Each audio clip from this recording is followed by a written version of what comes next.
Welcome everybody to the 127th edition of Primo NUTMEG. I'm your host Steve, and joining me today I have three legends of Seatown. First up I got Nick. Hey, how you doing? Then I got John. Hello.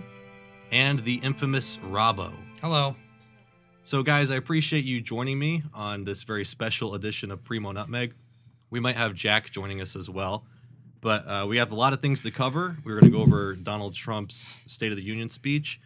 Figured we could also talk about the Super Bowl and also the Royal Rumble. I don't know if any of you guys are wrestling fans at all, but there was a lot of big news. So, cool. Also, I don't know if you guys heard about this, but I'm recovering from a hernia surgery. I had a hernia surgery on Monday, so that's ouch. That's been interesting this week. I actually never had surgery before. Have any of you guys? Not a surgery like that. You had to go under and everything? Yep. And actually, that was the most scary part because, like, I wasn't really afraid of being cut, per se. It was just, like, you know, being knocked out.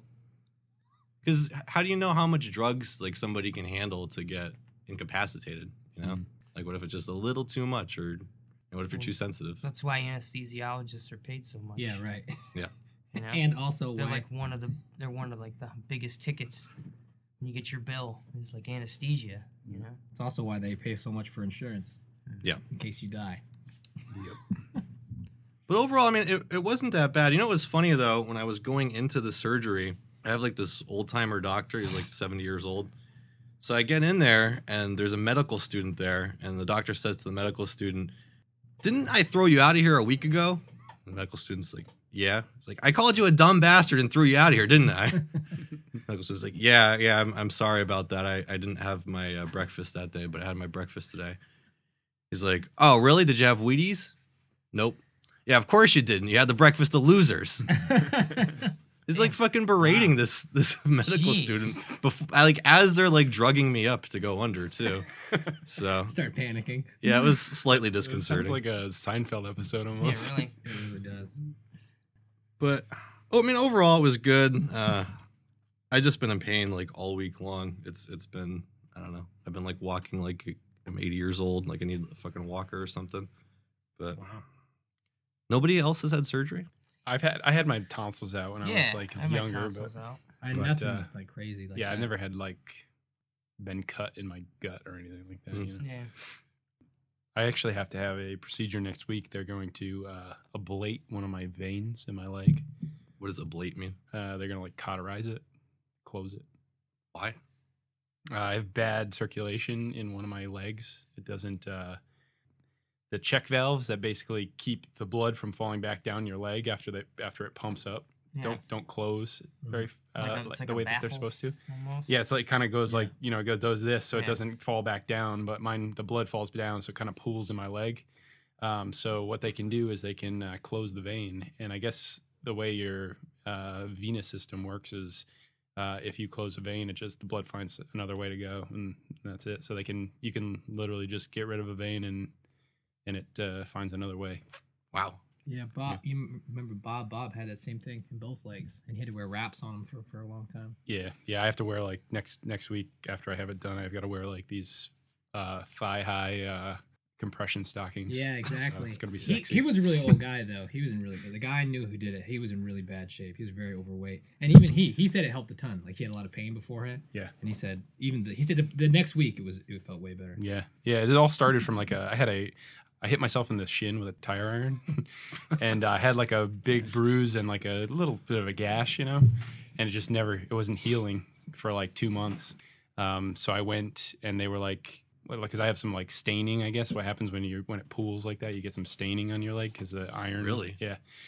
So I had some of that going on. So they were like, "Why don't you go see a vein specialist and see?" So yeah, Thursday. Good time. So are they putting you under for that? No, so it's like an outpatient. They go in with like I won't go too into it. I don't know if people get squeamish because I do. So, but they gonna go in from the bottom all the way up to my groin, and then they put that's with a wire, and then they go with a tube, and then they go with a catheter. Jesus. And as they pull the catheter out, they like steams the inside of your vein, and it like cauterizes it. Wow. Yeah, That's an but you don't have interesting procedure. You don't have nerve endings on the inside, so it doesn't hurt when they're doing that. The more pain is just the they put saline around it so that it doesn't swell. The tissue around the vein doesn't swell. So they put like you have a bunch of injections of saline and lidocaine, I think, or so some local anesthetic. Right. That's amazing. Yeah. Well, I had to wait a really long time to have this surgery done. I actually got this hernia like last March, and I like lapsed on my health insurance. I guess I didn't really think about the fact that there's like these periods now that you have to buy health insurance under because of Obamacare. So like I let it lapse, and then you can buy health insurance outside of that period, but it's this like shitty short-term insurance. So they're really hard to deal with, and like they wouldn't tell me if they would cover the surgery or not. So like I'm not just gonna roll the dice and have the surgery and like wait to submit the bill. Right. So I literally have been holding on to this hernia all year long just because of fucking. I blame Obamacare. I guess it's kind of my fault, but I blame Obamacare. Because why couldn't I just buy fucking health insurance? That's how it works, man. Because they gotta take care of you. Because you're an idiot. I suppose That's how it works. Can't be like actually- car insurance where it's like you need it and you can buy it in like 15 minutes. Yeah. It's got to be ridiculously complicated. Do it once a year. Costs a lot of money. There's no more mandate. Yeah, that's true. That was something that Trump announced during the State of the Union. We eliminated an especially cruel tax that fell mostly on Americans, making less than $50,000 a year, forcing them to pay tremendous penalties simply because they couldn't afford government-ordered health plans. We repealed the core of the disastrous Obamacare. The individual mandate is now gone. Thank heaven. And actually, I didn't really know that. I kind of had heard something about that before, but I wasn't 100% that they had actually done away with that. Yeah, I knew because it cost me $800 last year because I Yeah. was uninsured, and I was like, okay, that's okay. That's actually the reason that I let my health insurance lapse, because it was so expensive. Oh, Like, yeah, I it's couldn't crazy. I couldn't afford it, because going from 2016 to 2017, my insurance went from like $200 to $300 or something fucking crazy. Like I can't pay that much a month. Right. I talked to a guy I know who's a business owner, and he's got a small family, a wife and like 2 kids, and his went up like astronomical amounts, like almost like $1,000 a month. Like it was Wow. like crazy. Because he's a pretty well off guy because he's worked hard and everything. But it got like, and that's one thing that you can't win when it's like that. You just can't. There's balance, right? Like, so even if you're like a Democrat and you think you need to have some kind of socialized healthcare, there's got to be a balance. Like, you can't screw people over that much and expect to keep winning and keeping high opinions of people. Right. Because everyone knows now that everyone knows a dad or a mom or an uncle or an aunt or a friend who has stories where they're like, oh yeah, my health insurance went up 50% in a year. It's like, Right. you can't do that to people. You just can't. Yeah, well, there's a lot of people that think that it was sort of like almost like a Trojan horse to have it fail so bad that now we have to go single payer. Yeah, well, that's what they're saying too. Like that's what like Bernie Sanders had said in the past, and Hillary even said it when she was running. Was that ultimately the goal is to go to a single payer, right. And which is insane, right? Because it's like the government failed, so just give it all to the government. I'm sure they'll do better with it. Yep, crazy. I guess it's possible. I don't know. I just think probably like the health insurance was lobbying them to, make sure that whatever kind of changes that they made to the law, it was going to benefit them, and it really did. Where they could jack up the prices, and they had these fucking statewide monopolies and shit. Because that's a big part of it too. That's the reason the prices go up, right? Because they set up these stupid things like Access Health CT is ours, the marketplace where like you have to buy health insurance there. that shit aggravates me so much to see those like that Access Health CT like during the Super Bowl and shit, because you're paying. The taxpayer money's paying for like the most supreme advertising. Yeah. And you're gonna see it. Watch the Super Bowl. You'll see Access Health CT commercials during the Super Bowl, paying primetime. Yeah, of course. Advertising. Well, they got the money, right? Right, exactly, and it's coming right out of your tax money. You're, I mean, that's bullshit. Yep. Or actually, no. I'm sorry. I forgot that I sold out. Oh, I fully support I'm sorry. Obamacare. Yeah. It's not going It's to the help, best thing in the world. if you look at I could show you later the videos on my channel that got demonetized. Like, it's insane. Like, some of them are like ones you'd expect, like it's talking about like abortion or talking about whatever.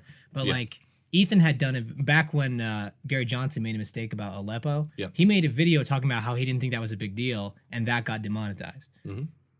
And it's like it doesn't make any sense. You can't even fight it. You can't dodge it. You can't ignore it. At that point, it's got to be like political, right? Is there?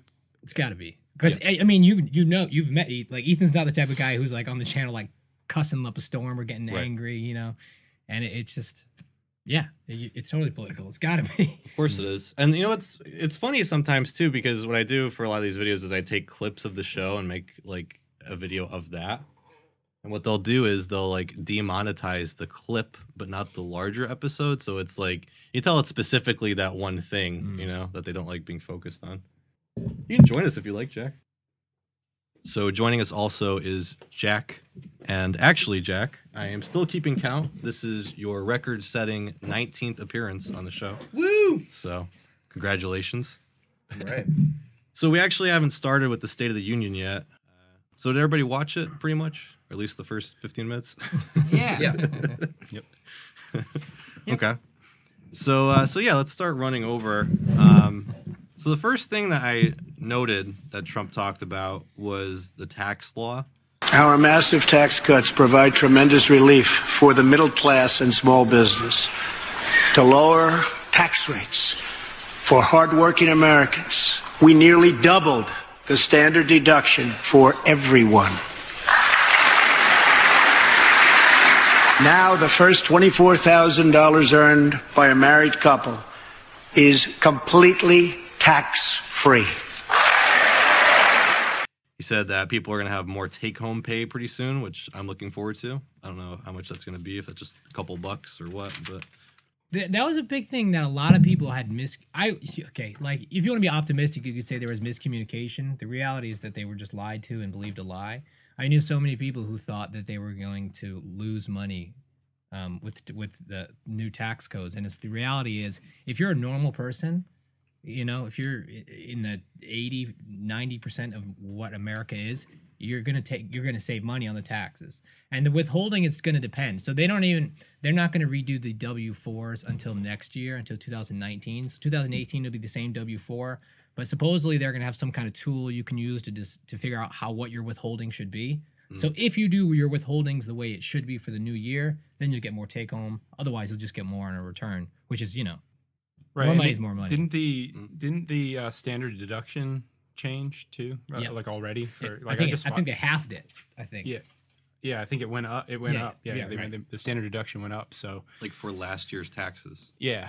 Yep. So like, if when you itemize all of your the things that you can claim or whatever, that number that you have to meet before you can use that standard number I want to say it went up by almost half. Yeah, I think it was like double. Yeah, it doubled. It doubled. Yeah. So I mean, that right there for most people, that's increasing the amount that you can claim. You know, if you don't own a house, or or even if you do own a house, I mean that. I just cleared that number, the standard deduction number, really. So, well, a big part of the taxes are that they made it so you can't get a deduction for your property taxes. That was one of the things, but I just did mine, and I claimed my property taxes. So I don't know when this all takes effect or whatnot, if that's next year or whatever. But I just did mine through like H&R Block. So well, I guess we'll see. I don't know. There's so much like disinformation out there. It's like you don't actually know what the truth is, I guess, until you do file your taxes. Yep. It is really rather amazing how I've been following politics for about a decade now or more, I guess, and like the two sides believe like the opposite from each other. You know, it's like black and white opposites, not sort of like, well, I agree more with this side of it and I disagree more with this side of it. It's like, no, you're completely wrong. This is the truth. Or no, you're completely wrong. This is the truth. It's like crazy. So another thing that I noted in the early part of the speech that I thought was funny was, I guess Trump's line in there was, "This is the new American moment." This, in fact, is our new American moment. which really reminded me of Project for a New American Century. I don't know if any of you guys are familiar with that. That was like the Oh yeah. the neocons, like before Bush got into office. It was like Wolfowitz and all them. Rumsfeld. Charles Krauthammer. Yeah. I mean, pretty much like The Kegels and like all the Bush Cheney era, cronies. Right. All those guys, they all pretty much got into Bush's administration or were embedded with it.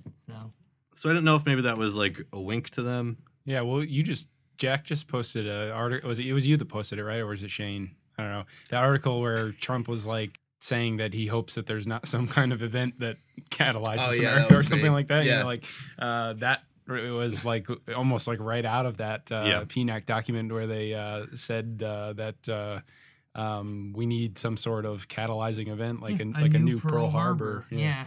Yeah. I mean, when they start talking like that, watch out. And then I hope it doesn't happen. Yeah. Don't throw me in the briar patch.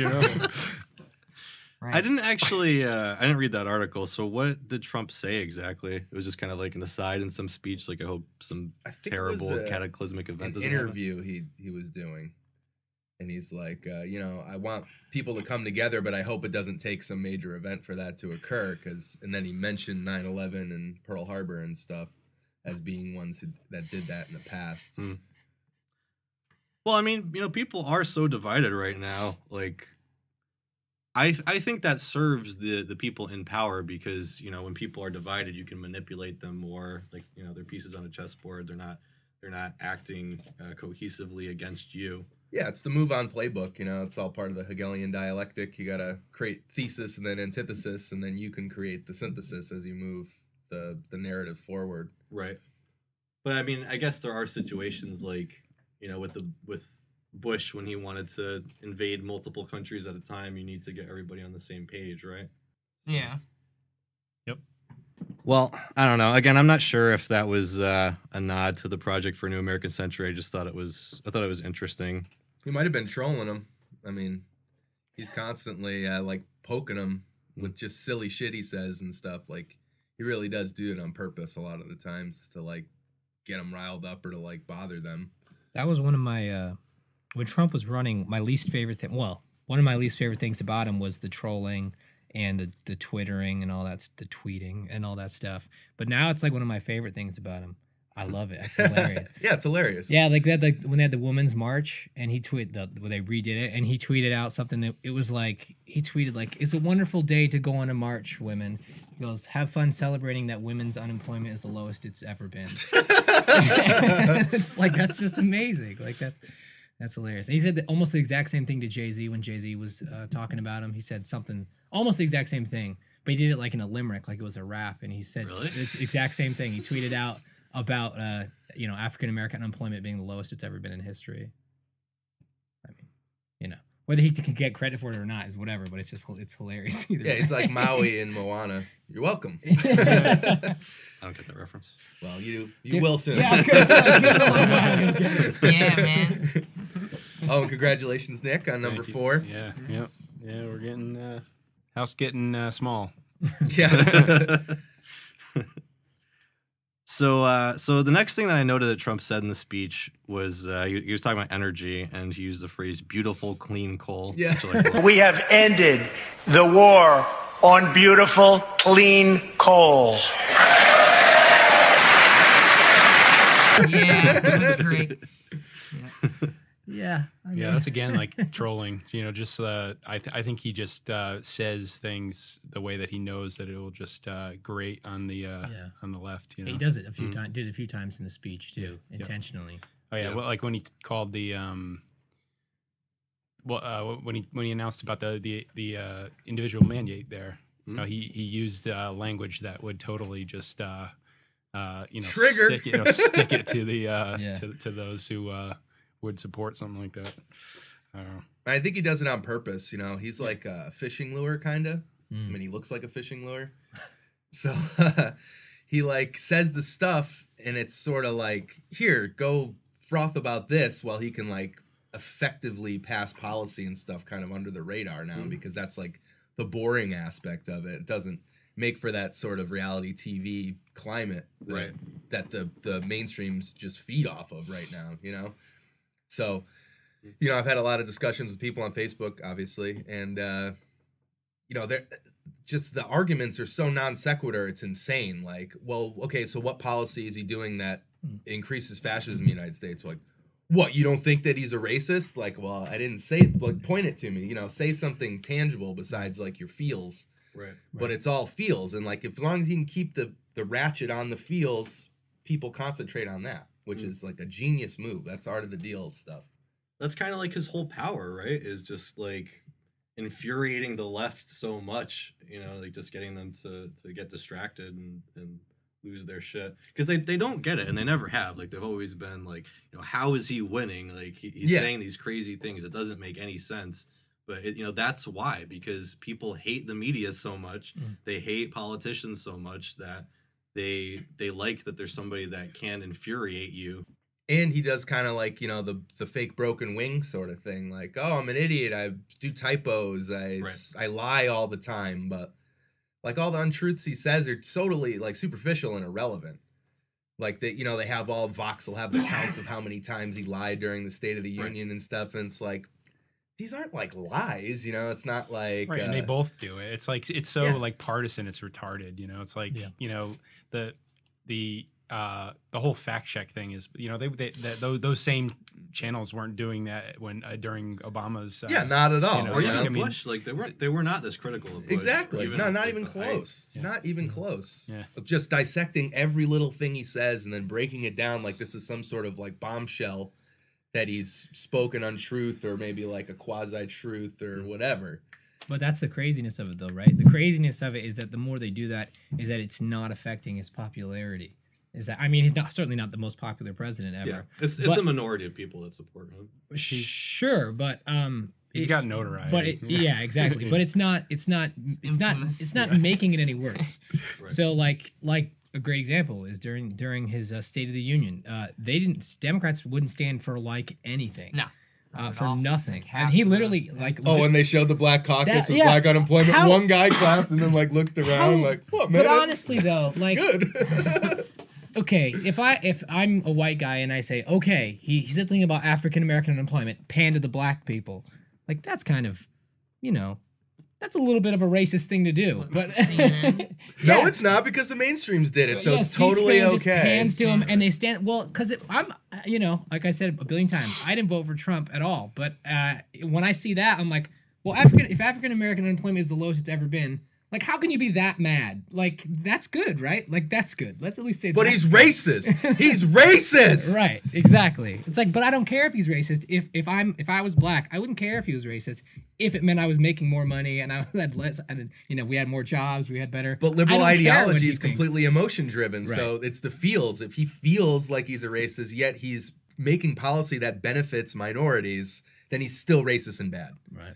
Plus, the conclusion comes before the reasoning, right? So exactly, I mean, Trump is evil. Whatever he does can't be good. If unemployment's down, it's because of Obama. That even assumes racism or reason follows. Yeah, which it never does. They're just like, well, he's racist. Well, okay, could you demonstrate that in some sort of policy decisions?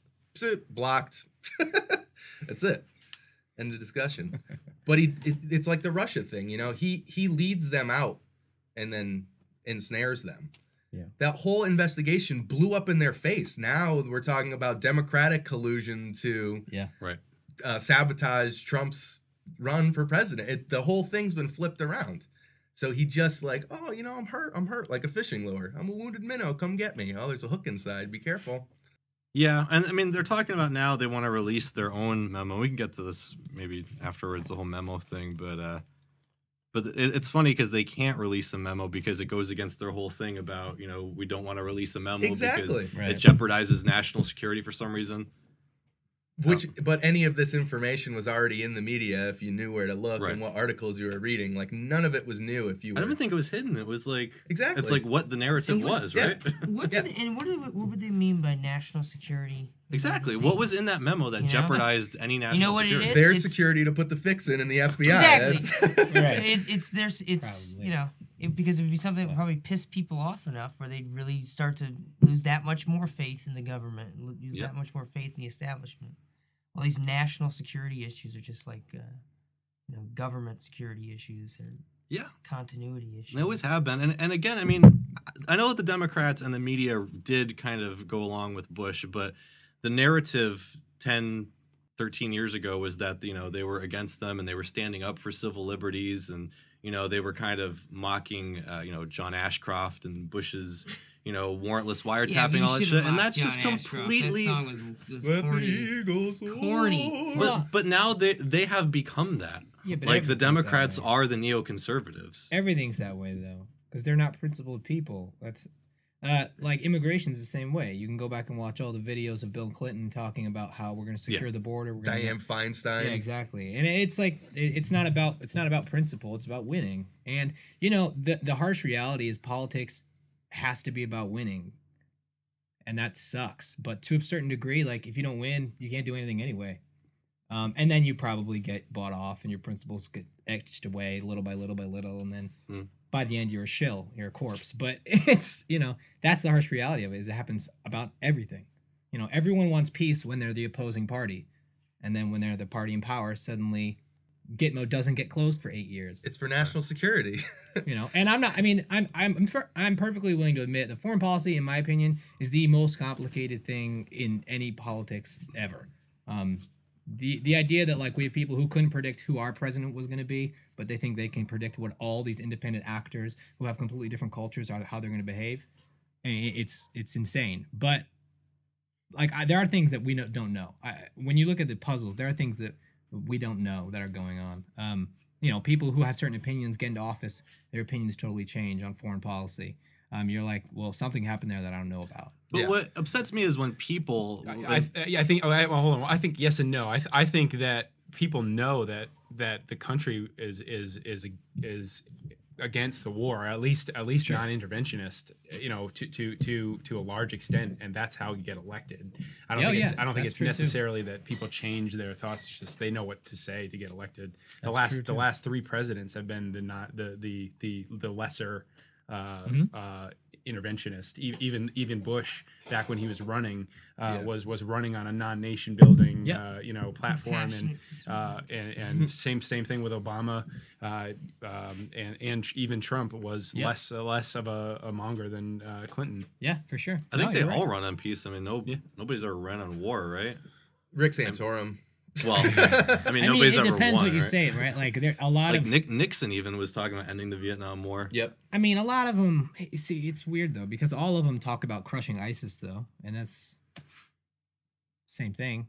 I mean, we have videos of them hurting a lot more. Well, yeah, people. it's the feels, they're evil, so we got to stop them, but we're not gonna intervene. Well, okay, that seems like double speak, And that assumes that there's two different teams, That's the thing that people don't seem to understand about Trump is like, they're like, oh, but he says all this stuff. He says all this stuff. It's like, yeah, but the other guys are the ones who are giving you the nod and the wink and the smile, doing all the right platitudes, being, diplomatic in what they say or measured in their responses. And then they stick the knife in your back. Like, I don't see how you could be more satisfied with that. Like, I'd rather have a guy who just says whatever's on his mind. Like, because I would rather know what he's thinking than what he's being good at being a lawyer, Yeah. Right. So, like, it's the CFR party.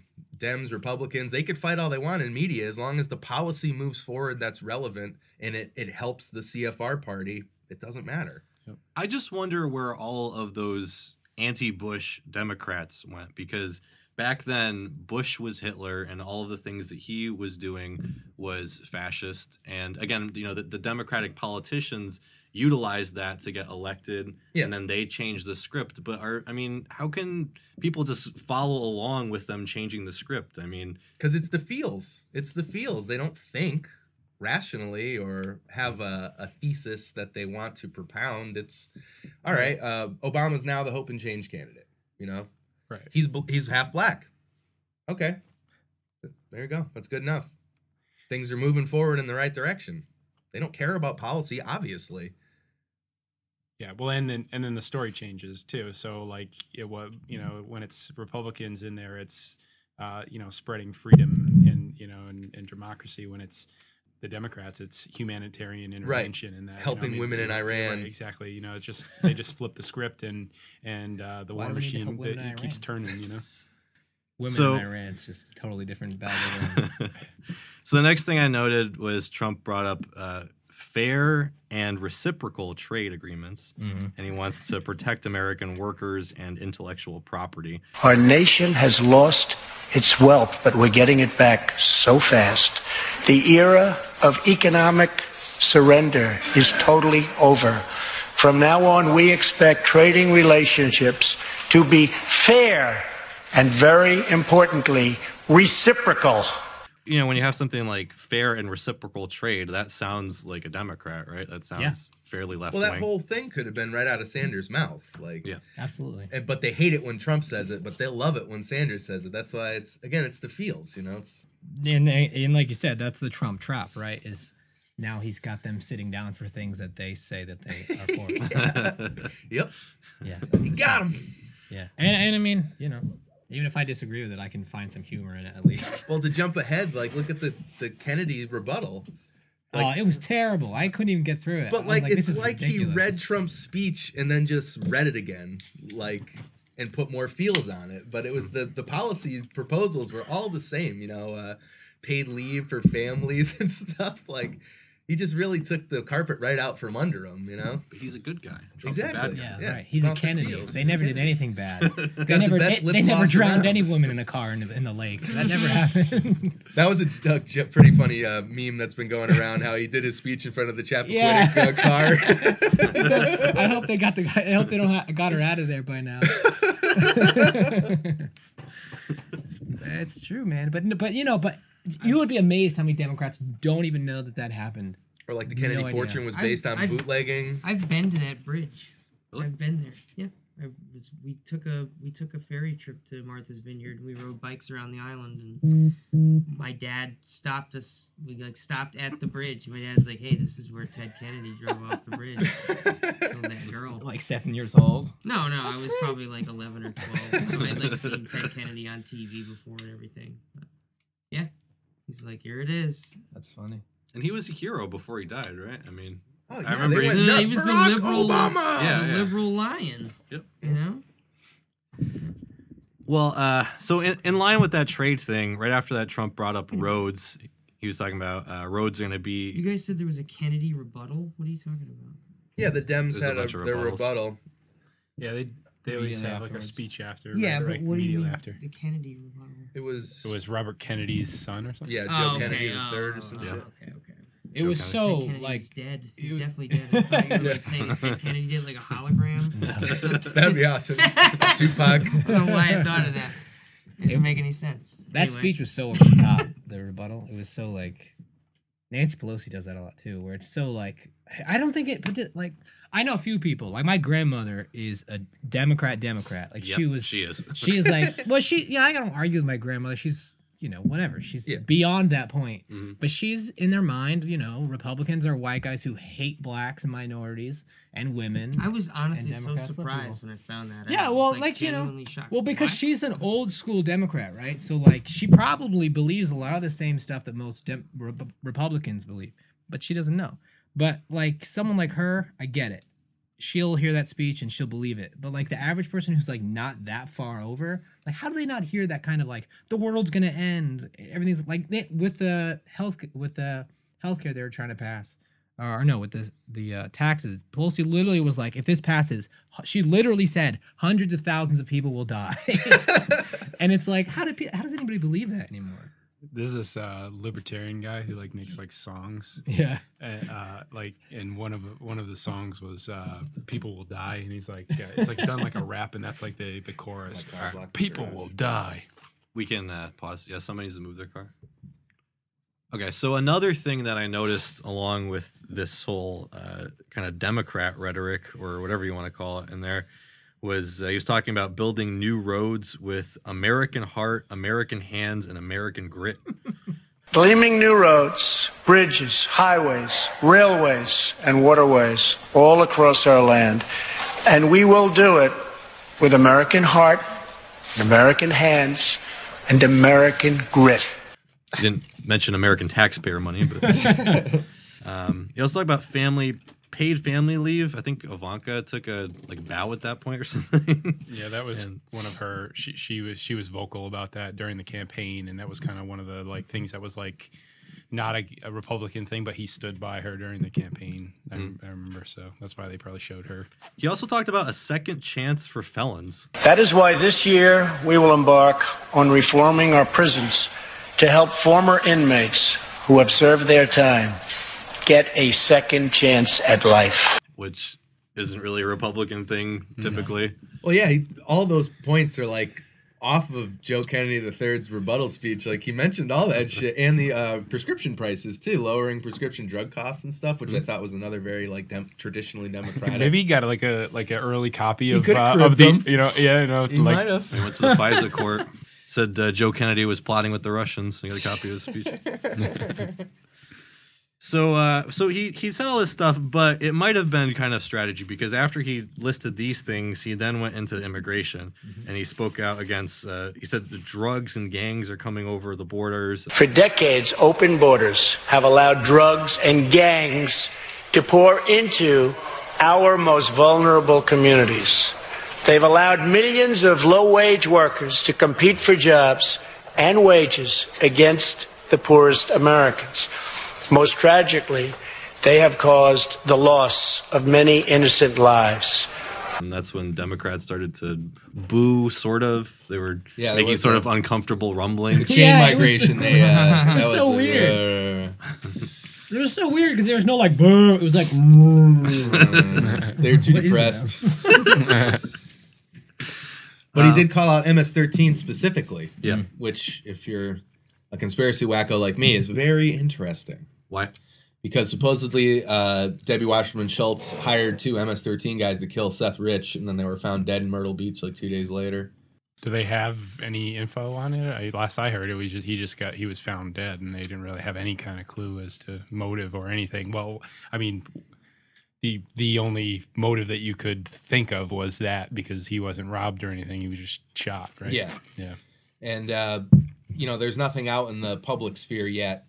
A lot of the information that I'm basing that off of comes from this guy QAnon who posts on first it was 4chan, then now it's 8chan message boards, and he does a lot of weird things where he'll quote stuff. And then he's like, look at the timestamp. And then 15 minutes later, on the dot, Donald Trump will tweet something that has those quotes in it. So that's his sort of see, I'm legit kind of thing. He also has weird pictures they found. Probably is Trump.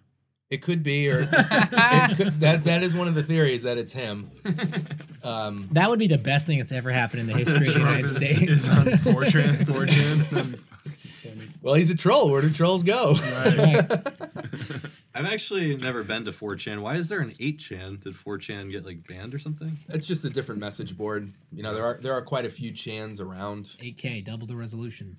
But yeah, I'm not into it myself. I don't. The boards are very hard to navigate and stuff. There's a lot of all comments look the same as the OP, so it's really hard to distinguish what's going on.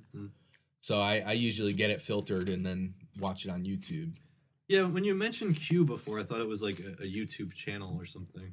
But he's just posting on 8chan? Yeah. Okay. Yeah, and he posts, for instance, a day before the State of the Union, he just posted a picture of the American flag. And then Trump, in his speech, said he specifically mentioned the big, beautiful American flag kind of thing. Well, that's somewhat predictable, though, right? I guess. I don't know. Not many people who do State of the Unions talk about the decorations in the room. Well, maybe. I don't know. I don't know. The whole Seth Rich thing is something that the media just totally ignores, but it's there's not much discussion, substantive discussion of the RussiaGate thing. It's all about the fields. Yeah, exactly. Russia hacked the election. Where's the proof? Well, the basis of that is false, too, because they said Guccifer 2.0 was a Russian-hired Romanian hacker who got this DNC hacks, right. But it turns out that was a leak from internally. And I've had guests on the show who have essentially proven it that it would need to have been a local download. You Right. know, it couldn't have It been couldn't a have. hack even from. It couldn't have been over the internet even within the United States. It had Yeah. to have been a local download. Yeah, that's what Benny said, right? Or Yep. people with Benny. Yeah, Ray McGovern. Okay, yeah. And also, there's the forensicator, I guess, is some kind of like online type persona who also, did a lot of investigation into the RussiaGate thing. So, but you never hear even the name Seth Rich mentioned, or it's like it's passively and dismissively like with PizzaGate or something. It's all this. Well, I wish Fake news. I wish fake news. Assange would have like come out and like said, he basically did. Like he said that. He mentioned in an interview that Rich had been murdered and that they don't give up their sources or whatever. But he basically said that he was the source, And I don't know, but if he was, wouldn't he explicitly say that? Because it's such a big thing at this point. No, he's sitting on more drops because he wants to stay alive. That's really it. If he dropped everything, he would be dead. There'd be like an anthrax attack on the British embassy. Somebody said something about why don't we just drone him? It was like Clinton or Cheney or something. It was Clinton. It was Clinton. It's like, why don't we? And then just she use said a it was a joke afterwards. But yeah, It's hilarious. Yeah. But no, he's been posting weird. There's like this Was it a joke? this chess game that's a very famous. It's like the 1918 World Chess Finals where Black seemed like it was going to win. White was on the ropes, but then there was like a series of 3 or 4 moves that turned the whole game around, and Black ended up losing. And Assange has been tweeting this chess game, and Q has also been tweeting them. So the theories are that Assange is working with the Trump administration, like, all right, we're going to exonerate you once we get the rest of these drops, or we know that you're safe, kind of thing. You're with us physically. I think Trump has spoken out against him, right? At some point. I mean, I know he's called he called Snowden a traitor. Yeah, because Snowden's a black hat, according to Q. Okay. He's a bad actor. That's why he ran to the highest bidder and sold the secrets. They were actually going to compromise, the NSA or the United States military abroad. Like he was a spy in that regard. Whereas like Assange is given these leaks and then publishes them. So he's Snowden did that too, didn't he? Didn't he go? He went to what's his face there? Yeah, Glenn Greenwald. Yeah. Yep. Yeah, The Intercept and Right, and look at the Guardian's coverage. So, or the Intercept, are they, whose side are they really on? Yeah, a lot of the some of the people that I listened to that I was kind of following too, like the Newsbud crew, like kind of looked at him sort of in a negative light for that too, because like, why not just drop the whole thing? Why keep? I mean, it seemed strategic that they were catching them in lies, because every time they released something, they would come out and they would say that we're doing this or whatever, and then they would release something that would show them in a blatant lie about it. But at the same time, why not make it available to everyone so that everybody can scour this stuff and just drop it. If you've got information like that, that's world changing, like why not just drop it on the internet so that people can it can be crowdsourced as far as like finding the tidbits of knowledge in there, But you could say that about Assange too if he's holding out information. Right. Well, and then Q's answer to that is that if the real truth were to come out, like people would like be hospitalized, like the cognitive dissonance would be so great, like people would be having heart attacks and like strokes and shit. Like they cannot. They really can't handle what the is that truth. profoundly upsetting? A global network of human trafficking and a cult based on blood sacrifice and sex magic. I think we could take it. I could. I already know it exists. But it's. I mean, any leaks that are ever done by anyone with half a brain doesn't do them all at once, because you have to be able to control the news cycle, and a news cycle can just ignore one big drop, no matter how big it is. And if you want to go super conspiratorial, they can make news that's bigger somewhere else. Sure. And I think that they do that. I mean, they certainly do that. Even this past Guaranteed. week, It just depends on what levels you believe they do that at. Yeah. They definitely do it. Well, even with the release the memo thing, because release the memo, the day after that was like the #1 trending hashtag on Twitter.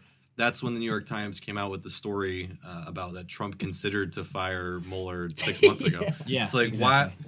why? Okay, he considered doing something last summer. Yeah, Why he thought is about this doing it. breaking now? Just Right. coincidentally, when this subversive hashtag has reached the #1 spot on Twitter. Yeah. And then there's a whole thing about that being Russian bots and people they couldn't actually log into their accounts. See, Just but like that shadow bans. Yeah. that's this brings up the one defense I would give for people who do act emotionally is when you're a normal person who has 4 kids and you don't care about politics particularly, like you're just some guy who wants to go to work and come home and watch football. It's hard to parse through what's real and what's a lie. Right. And so you do end up doing a lot of just like gut checking and hoping that your instincts are right, and they're not. One thing that Assange tweeted that I thought was really poignant was he's saying, the Democrats have by fighting the memo release, they've given it a lot of power, Yeah. and they've really like shown their hand to the public, where the public now is going to be very suspicious of them and what their motives are to hide information from the public. Methinks the lady doth protest too much. Yeah. But what can you do if there is, if it is an incriminating document, then Yeah, you shifts have to fight it. out there Like- frothing about typos and shit. The memo's different. The memo's different. Yeah, they changed it. It's like what they changed like 2 words for clarity and like a few other things. Ridiculous. But it's just like, okay. And again, none of the stuff in the memo is really like a stunning revelation. It's really not. If you've been kind of keeping your ear to the ground. It just seemed like kind of a summary of what happened. Like I didn't Yeah. see like what would the bombshell was really. Yeah, there really wasn't one, except for the fact that now you're not wearing the tinfoil hat out on the interwebs. This is Congress talking about this now, so it's like becoming officially. Well, doesn't it also point to a cover up because didn't they destroy like the texts that are being talked about in I don't. it? That It wasn't doesn't in the mention it memo. in the though. memo. Yeah, It doesn't mention that in the No. memo. I don't think so. The only thing it talks about is like them withholding information to the courts about, Christopher Steele, yeah, he's working for the FBI, but he's also working for the DNC. And Right. Bruce Orr, there was some shady shit who I didn't even really heard of. I still have to go do homework about him. But he was released from the FBI earlier this year, or not this year, but last year, and the reasoning for that was that he was withholding information, kind of about Christopher Steele again or something like that. I don't have the copy of the memo in front of me, but Well, we could read it, but again, it's pretty boring. I thought. Yeah. Like the Yeah, it only wasn't like the much 2 pieces of information I thought were that the information about Steele being associated with the Democrats was withheld, and then also I guess there was some like Yahoo News article. that's used. what it was. Yeah, Steele leaked to media sources and then didn't tell the FISA courts that he had done that. So in order to justify the FISA warrants, he pointed to the stories that he himself had leaked to them. So I mean, couldn't you take the opposite route to say, because there was nothing really that groundbreaking in the memo, maybe it is kind of a distraction. Maybe it's meant to kind of get people to, to stop focusing on the fact that their lives are controlled generally by government and get more focused into this sort of political infighting between 2 parties. I mean, that's definitely a valid concern. I don't think that shouldn't be totally discounted, but I think it's really just another piece in building this case that is eventually going to cause all these dominoes to fall. It's going to shine light onto what's really going on behind the scenes. Yeah, and it also, I mean, even though there's not that much there, it does point to the fact that the FBI is used politically against actors who may not be of the status quo. But that's not really news. I mean, Well, it is to most people. Right. I We're remember. not talking To about our have it- bubble here. To have it that black and white laid out though for the average person to see, that's just big news. Like you gotta like the things to keep in mind, like even things like impeachment, like it's basically Watergate. You're using means you shouldn't use to affect an opposing political party. The only reason that impeachment or would have happened is because of the sway of the public. For that, impeachment doesn't have to be a crime; it just has to be a vote. And so it's everything in politics isn't about the reality of the thing, it's about the perceived reality of the thing. Yeah. So it's not about if this is actually any more incriminating than it would be. It's about if it's easy, simple, black and white, so that the average person can have a changed perception of the FBI and how they've been used against the Trump administration or the Trump campaign. So here's a story from 2 years ago. It was Dianne Feinstein, who I know none of us are really fans of, but headline is Feinstein slams report clearing CIA of spying on Senate. I don't know if any of you guys remember this. It was like the CIA was spying on the Senate Intelligence Committee, and she actually was speaking out about that and giving speeches about it on the Senate floor, I think. So, I mean, I don't think that's really news, right? Didn't everybody know that everybody in Washington is kind of spying on each other? Right, and also, I mean, if you looked further into the whole Snowden thing, I mean, there were other whistleblowers that came out during that whole thing too, like right. Russ Tice. Russ Tice they ended up going to jail, was, right? was saying, well, yeah, there was Chelsea Manning did. Yeah, Manning did, and what's the other guy's name? I forget. The guy who worked for AT&T, who basically kind of blew the whistle on the pipe going to the NSA out of the AT&T office. Yeah, I forget what his name was, but he went to prison as well. Tice came out and said that one of the names that had come through in the whole NSA targeted spying was Senator Barack Obama. I mean, like that whole program has been used politically as well. It's used to gather dirt on people and then to be used later as political leverage. Like that stuff goes on. I mean, but yeah, like you said, the public, unless they're following it close, they don't really know that. So what would be the next step from here, though? Because after this comes out, it seems to me like the thing would be, okay, well, the procedures of the FBI and the FISA courts need to get reviewed, and there needs to be more oversight or something generally like that. I mean, that's not the point, though. The point is just to make them look dirty and to lower their perception. Well, it muddies the waters of the Russia investigation, but I mean, I personally don't think that they would have found much there anyway. It doesn't seem like if they were, then they would have found it by now. Right. Yeah, but it's that battle over perception. Right. It's like, if they can get enough people to think that it's not about progress. Yeah, something happened, then it is. They can. Well, it is because it's not about the kind of progress Trump signed that he's talking about. But it is because Trump signed that executive order that allowed the Department of Treasury and the Department of Justice to freeze all assets of anyone who is associated with or handled the money with or did business with anyone who is demonstrated to be involved in human rights abuses. That one flew under the radar. That one flew under the radar while they were going through all this Russia he said she said stuff and this whole memo gate and this whole RussiaGate whatever. But that and there's a list on the back of the EO. It's an appendix of all the people who are directly targeted to it. And in the coming months, we're going to see how that octopus spreads out to this global arms trade, the global drugs trade, and the global human trafficking trade. And that's going to put a lot of people in that newly refurbished Guantanamo. There's a reason that he's spending $500 million to redo it because they're getting ready for some new inmates. Yeah, the whole toss out where he tossed out Guantanamo was one of the I found a couple like contradictions in there. Guantanamo, he's like talking about what's his face there, Warmbier, who was ended up in the North Korean prison or whatever. Mm-hmm. I mean, yeah, Warmbier got caught doing something that was against the law in North Korea or whatever, and should be. Or shouldn't be a law or whatever. Yeah, it's a totalitarian regime, whatever. But I mean, these people that are in Guantanamo Bay, the vast majority of them have never did anything and have never even been charged with a crime, and they're in a American prison being force fed because they're doing hunger strikes, and they force feed them to keep them alive. So I mean that's just like a blatant contradiction, of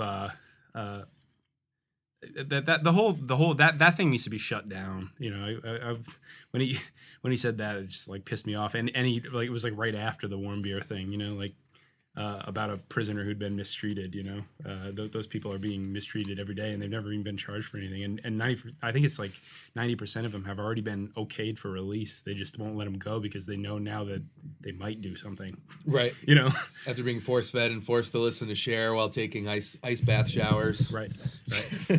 Yeah. And then another one too was the whole like nuclear arsenal that we need to, revamp the nuclear arsenal. Right after he was talking about how North Korea is trying to build a nuclear arsenal, you know, it's like. So that was. Well, there's a sense where it needs to be revamped in the sense that it's so old that it's not necessarily safe to have. Yeah, it needs to go away. Sitting there.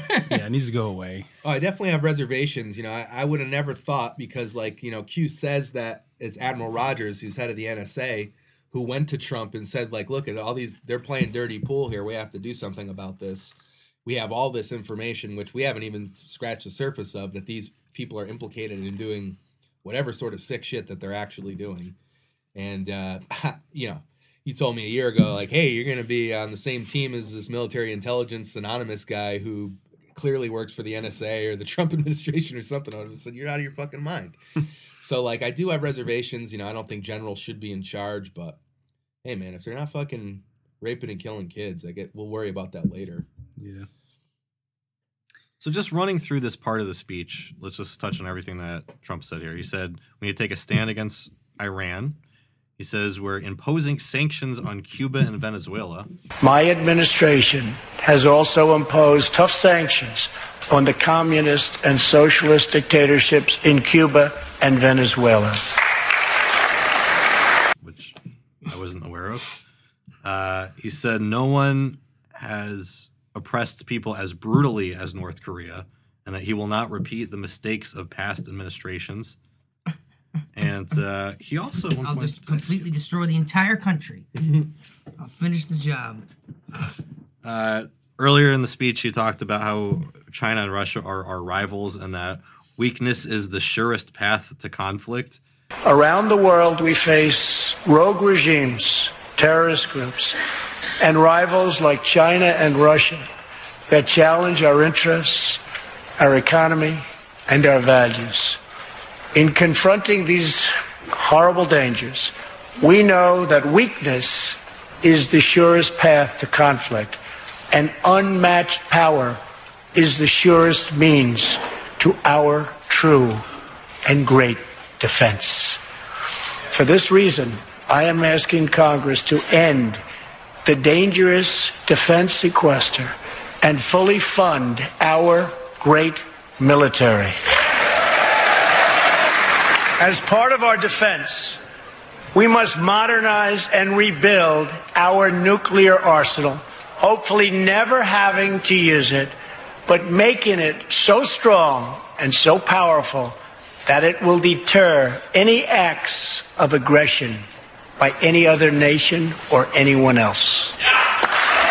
So that's when he was talking about revamping our nuclear arsenal, which is pretty insane. Yeah, but Well, I mean, I don't know. That kind of makes sense, right? To rebuild our nuclear arsenal? Yeah. In order to have peace, we must prepare for war. threat deterrent. Yeah. War is peace. Do you feel threatened by Russia and China? Well, no, but I don't know nearly enough to know whether or not I should be threatened. I mean, you know, like I'm an office manager who like reads stuff on the internet and reads books. Like that's not the same thing as knowing people in the intelligence community and living in that world. Like it's not the same. Like it's an uncomfortable reality, but the reality is like I'm not saying that we don't have opinions, we don't disagree with people because you're going to disagree with somebody. But like there is a certain acknowledgement, like what I said before, that like foreign policy is insane when you get into the weeds of it. And it's like there has to be an acknowledgement on some level where it's like there are people who know things that I don't know. Yeah, it's 3D chess. It's Yeah, 3D chess. I don't have above top secret clearance. I'm not in some of these meetings in the Pentagon and whatnot. Right. Yeah, but And- at some But point, you've- when we're but talking you've about played- mutually assured destruction, you know, mutually assured extinction. Yeah. You know? Certainly doesn't seem like the best option. right, exactly. but I mean- at the same time, I don't know But the you've next played- step. But as long as it's played a mutually war- assured, You've played right. a war strategy game. You know, you've played computer games where there's strategy simulations, things like that. Take the ideas they try to convey and look at a country like Russia and what Russia's resources what the resources they can draw from, the land area that they can draw from. I mean, they have oil reserves in their country. They don't have to depend on anything else. You know, they don't have to depend on outside countries. Yeah, ask Napoleon or Hitler. You know, yeah, I think they have a larger population than the United States, and then you talk about they don't. No, it's not. It's like a 10. Because everyone in the whole country lives It's just either a bunch of nothing. lives on the West Coast. Well, China has a much larger population than the United sure. States. I would assume they just have a larger military just by numbers alone. But their nuclear arsenal is nowhere near as close. Like the U.S. and could their Air blow up Force the is world nowhere near 20 as times close. over. We certainly don't need Russia can too, though. Yeah, sure. We're about tied. It's enough where it's Especially now that uranium won, we gave them 20% of our uranium reserves. You only need to blow up the world once, and then it doesn't matter. The thing is, though, is like 20 times doesn't make a difference. if we're gonna claim to be like this beacon of light for the world, we need to lead in disarmament. If I is a way that I look at it. Yeah, you know, like I think that we should be leading in like talks on disarming. Yeah, but I don't know though, because like if you take that macrocosm and shrink it down to the microcosm of say like a household, like I want to have guns, I want to have parity of force with pretty much anybody. Yeah, it doesn't mean I'm gonna nuclear, start using them anytime soon. Yeah, but nukes The U.S. does use weapons against countries all the time. Nukes can't be used in defense. Well, that's true. They can't be. I mean, they kill innocent people who had nothing to do with it. Like that's what nukes do. Cover the world in a doomsday shroud. Right. So I mean, they're like it's not like you can't scale that down to a macro level. I mean, or to a micro level. That's a macro. Just and massive amounts of innocent people are going to die. Right, like at impact, but also then it's going to destroy and kill people with radiation and nuclear winter. Yeah. But I guess just the analogy of like I just want there to be parity of force. That doesn't necessarily mean I want to try to use them anytime soon, but I just want you to. It's like a porcupine, like I want to be threatening enough to where you don't fuck with me. Yeah. I think nuclear disarmament is a great goal, but I think the only way to get there is when you have such mutual interests that you don't need to have mutually assured destruction as a motivator. When our interests, like we're not worried about the UK blowing us up with nukes. Let's go build a moon base. We need like a project as a let's stop spending money. We need a Tower of Babel That's as a race. We need there already is one. You ever see the EU headquarters? It's out of that fucking painting. It looks just like it. It's called the internet. That's we need what it is. we need a new endeavor that takes us out of these. We're getting there. People don't like globalization, but it's like you can't be a Luddite. You can't fight it. It's coming. And it'll get there, but just hope we don't kill each other by then. But it doesn't really treat the population of the world humanely. It's some people at the top stealing from most people to make decisions about the weapons that need to be made that could kill everyone at any given moment. So that's not a good setup, right? But there are like setups, like it's a weird question to ask, right? So it's like it's a weird question. Like if you get a group of like 100 people and the biggest, strongest guy takes over, it's weird to say like that's not the best setup we can do because it's like, well, he's the biggest and the strongest, so this is real life. That's what happened, And it's like that's kind of the way I feel about it. Is it's like there's a certain situations where it's like not everybody can make decisions about nuclear. I know a lot of people. And there's a lot of people who I know who are really, really dumb. And like I don't and I don't mean that. I said it in an insulting way, but I mean like just practically, like just like legitimately in a measurable way. They're not intelligent people, and even more than intelligence, they're not careful people. They're not people who look at details, and you just can't have everything can't be even. Like that's not real life. That's a fantasy. That's too idealistic. It's not real life. Perhaps someday in the future there will be a magical moment when the countries of the world will get together to eliminate their nuclear weapons. Unfortunately, we are not there yet, sadly. Well, yeah, it's that pragmatism versus idealism.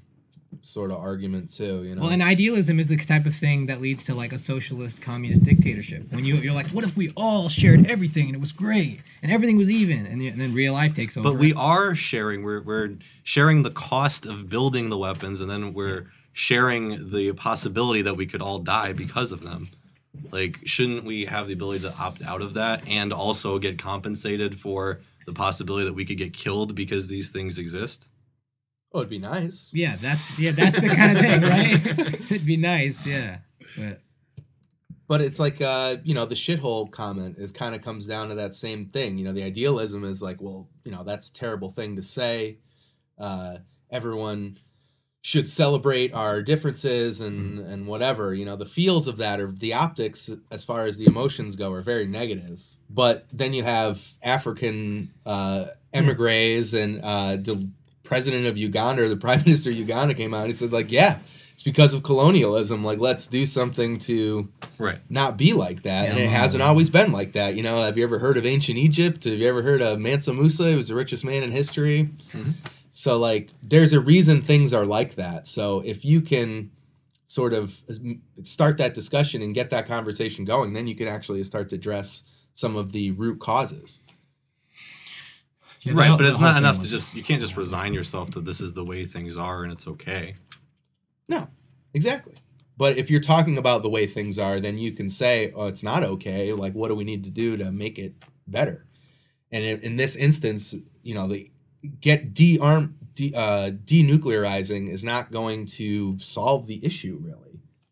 It's got good feels, but it's, in this case, he's talking about building up the nuclear arsenal. So specifically, well, it depends what building up means. Does that mean creating twice the amount of nukes we have now, or does that mean updating nukes? Because a lot of those nukes, a lot of those facilities, were built in like the 1970s, and it's like that's just not even safe. Like, just to have around, like facilities running on like analog systems from the 70s. Yeah, and there's news stories where like these missiles may not even work if we. Yeah, they don't even know if they work. Yeah.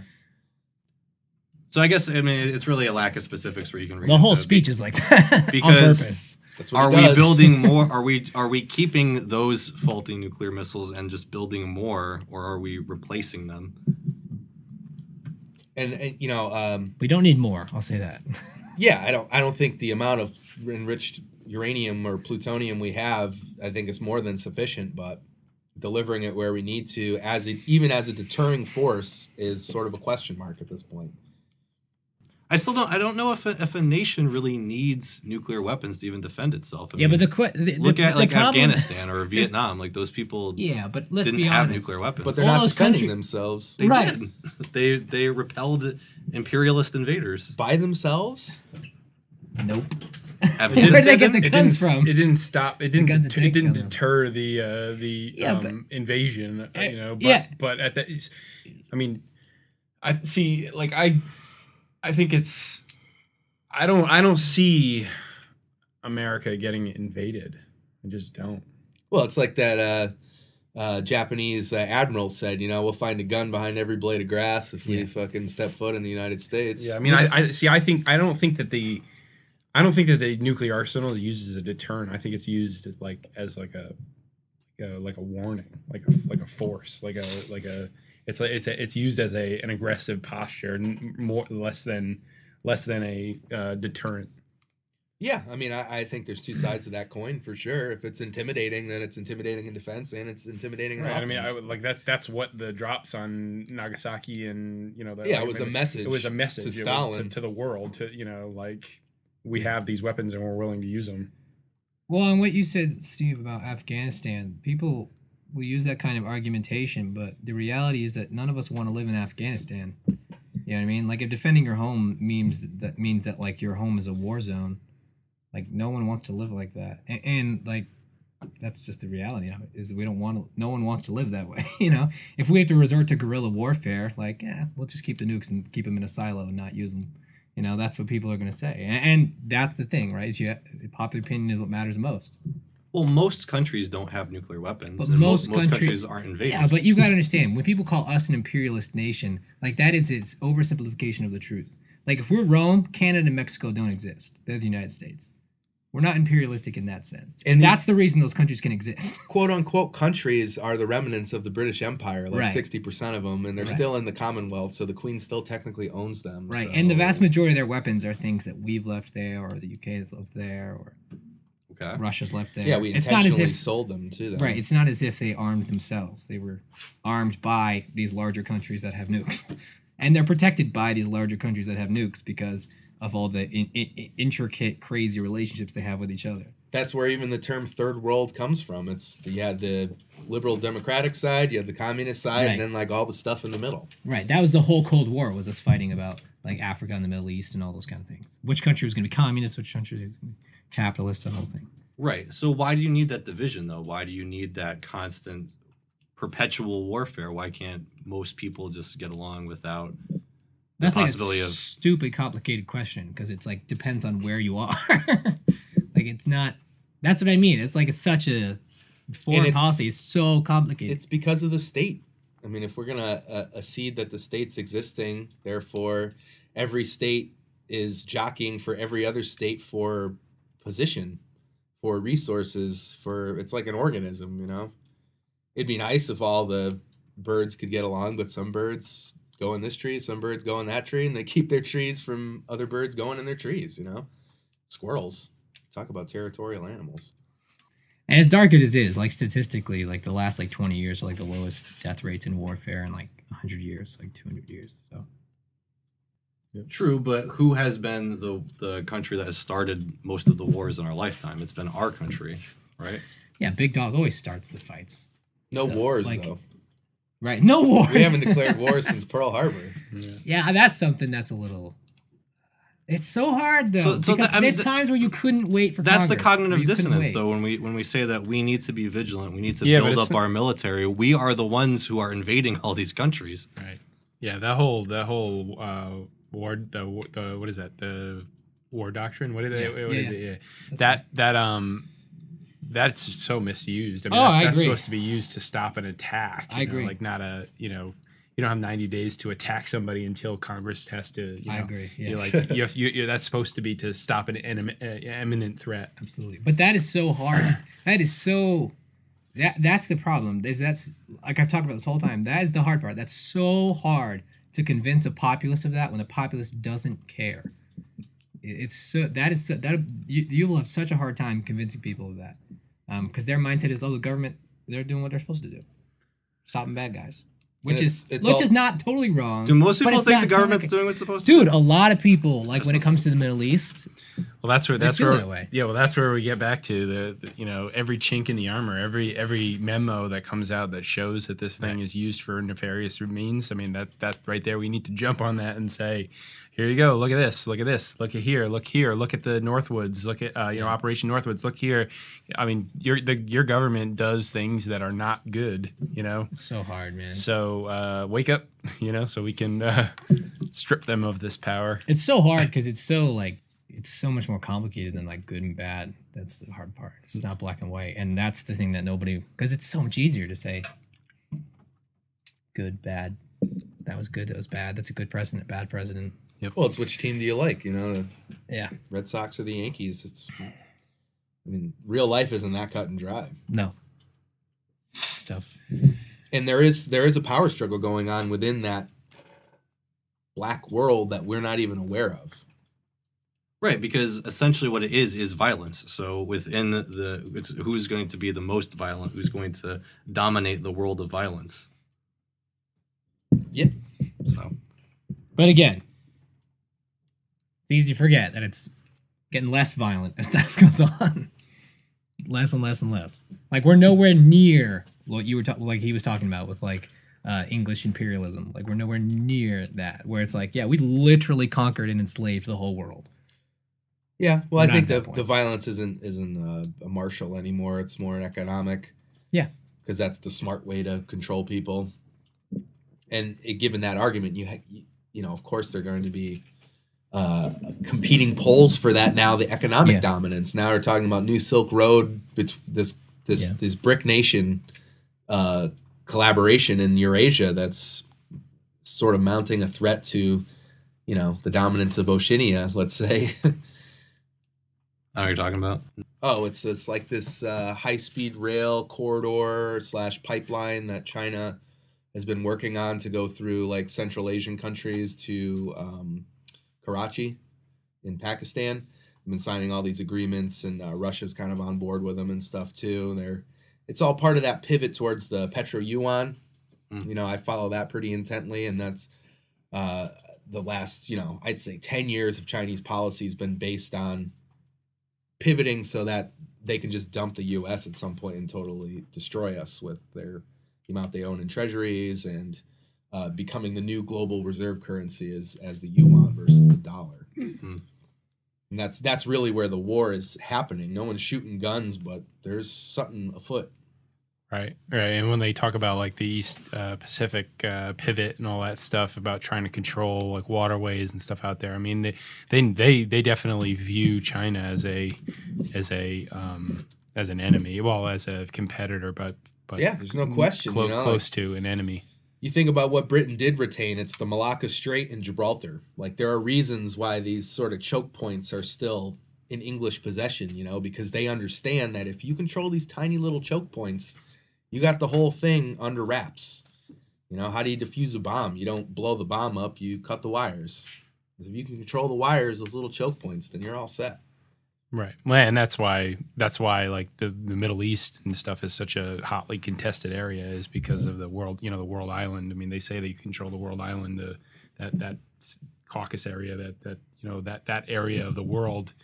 You can travel over the top of the earth from there pretty easily, and you know, controlling that area is very strategic, and that's why it's so hotly contested. You know, between it's like us droning Yemen. You know, like, I don't agree with that, but as a geopolitical move, I understand, because you need to have the Red Sea open for that very reason. You know, if the Houthis come in and they put the clamp on that, and Iran puts this clamp on the Strait of Hormuz, jig's up. Mm-hmm. Yeah, Yemen is a dirty. That's terrible. It's terrible. Yeah. I wish it didn't have to be that way, but until we figure out how we can make it so it's not that way, that's the way it is. All right, well, let's get back on with the State of the Union, because I think I kind of skipped to the end at one point. Yeah, we did not even talk about the infrastructure like at all. You mentioned it, and then we like just went way off. Well, you know what happened is I skipped the page when I was talking about immigration. So that was one thing. He talked about creating a pathway for citizenship for 1.8 million immigrants, which he said was 3 times more than Obama. It's actually a lot more than that. If you, he's also deported a ton less than Obama did during his presidency. I think Breitbart was actually kind of upset with him. Last week. All those people are all the alt-right people are. They're all upset about him, but that's the genius of it, right? Is that he's like, I thought that Trump was a racist. My own side's mad at me, but the Democrats are still not gonna. They're still not gonna stand, or still not gonna clap. They're still not gonna agree, you know. And it's actually way more than 1.8. 1.8 is just the quote unquote dreamers that are still in the United States. He also talked about ending chain migration, but what he didn't say in the speech is that the thing they had put forward for chain migration doesn't have any stipulations on it for the people who are already on the waiting list. So all those people would get in too. So that's an additional, I think it's like an additional like 4 million people or something like that. So it's like, but I did the last video. I did a video like a few days ago where it's like, this is You're still doing videos? Yeah, I stopped for a while because I had a baby, but then I started doing it. I didn't know that. Are Check you it out. worried about the imminent demonetization? No, I don't make any money anyway. It's fine. Well, I've been a lot of mine have already been demonetized. It's fine. I don't care. Eventually I'll leave when something else comes up. But that was the thing I was talking about, is that I knew from the beginning when he said it in the campaign. I said that's not gonna happen. You're not gonna deport that many people. You're not gonna deport 20 million people. Like even the Republicans, even the crazy right wingers who are nuts would be like, "Oh, children crying in the streets and like they're on the mud." Like, you couldn't do that. Logistically, they probably wouldn't even be able to. Logistically, and the opinion of the populace, you wouldn't be able to do it. Well, and it also would. I mean, it would just be. The optics of it would be like you said, with the optics of kids crying because their parents are being deported and that shit. Yeah, that would be bad. But also like. what would come like with the police state of like having to go through checkpoints. Yeah, exactly. And Kicking indoors. I mean, kicking indoors, and like the cops kicking the wrong door a lot. That shit happens all the time. Sure. I mean, when somebody gets their door kicked in on an immigration raid, and it's Trump voter, he's not gonna be too happy. Exactly, and that's gonna happen. And when people start getting shot because like in Texas, like a heavily armed populace, they're kicking in doors, and there's shootouts between police and gun owners and shit. Then you're getting into some pretty tenuous situations. And realistically, Tyson would go out of business. Fucking Arthur Daniels Midland would go out of business. The entire Imperial Valley would just grind to a halt. Cantaloupe would be $12 a piece in the grocery store. Just look what happened to Alabama. Yeah. Just ain't gonna happen. It It's was like so that video far I beyond. posted, like, go ahead and take my job, and it was like 6 guys chopping celery as fast as they could. Like, there ain't no American around who could fucking do that if they wanted to. Right. And you got that whole thing. I mean, like, those jobs don't exist at the minimum wage. No, they just don't. Not. Yeah. You have to pay under the table. You have to pay under the table to be able to pay people to do those jobs, and that's what keeps the whole economy going. Yeah. know? I mean, the dirty secret. We just can't. They can't do it. So I say, on that point, I'm all about it. My family came here. They wandered across from fucking Canada. There probably wasn't even a checkpoint for them to even check in. They just showed up.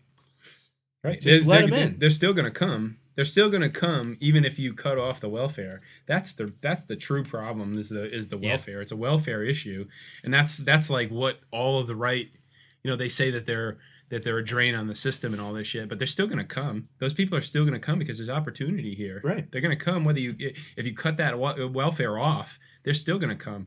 And I mean, like give them a special card. Give them a special card that says that they can't claim the benefits of coming here. That would be a move towards just shutting off that argument of right. Of they're coming here to drain off the system. No, they're coming here for opportunity, and they ought to be able to. Why not? Yeah.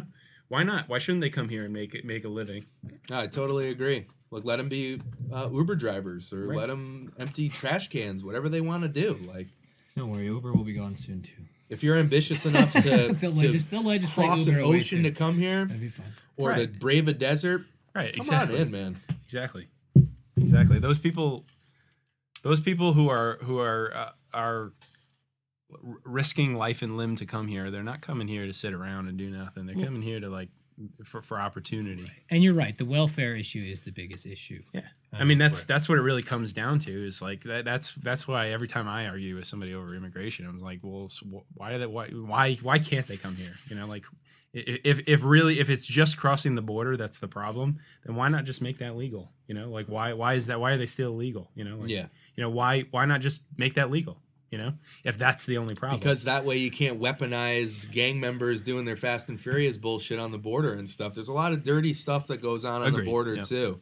Agreed. That's used for whatever, Yeah. Well, I mean, people are Freeway Rick Ross type shit. the average person, not the average person, but a lot of people are they're also afraid of like terrorism and like violent criminals getting in because there's no kind of tracking system if you just cross a border. There's nothing stopping them now though. No, I mean it's the type They're of thing. facilitated. It's the type of thing. Right.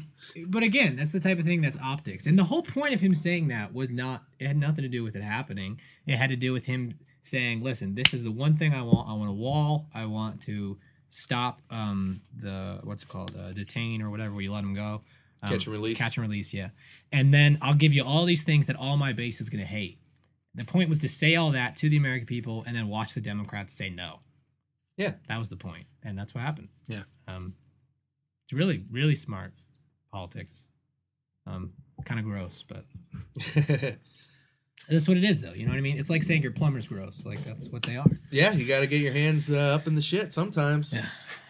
Yeah. The grossest thing of the night was the USA chant at the end. This Capitol, this living monument, this is the monument to the American people.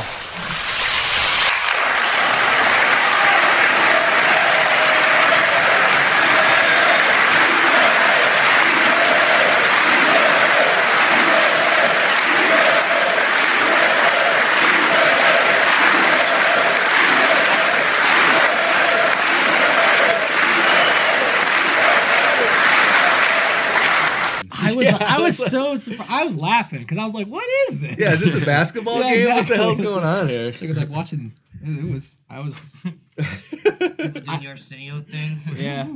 I thought somebody was about to just like start popping like Budweisers out, start chugging them. I was thinking about The Simpsons with slamming Homer beers. gets the crayon up his nose, and she's like shoving the crayon up his nose. And he's like, defense, whoa, whoa, not dumb enough, and then shoves the crayon up a little farther up.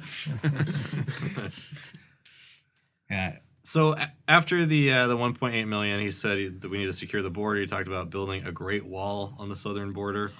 A big, beautiful wall.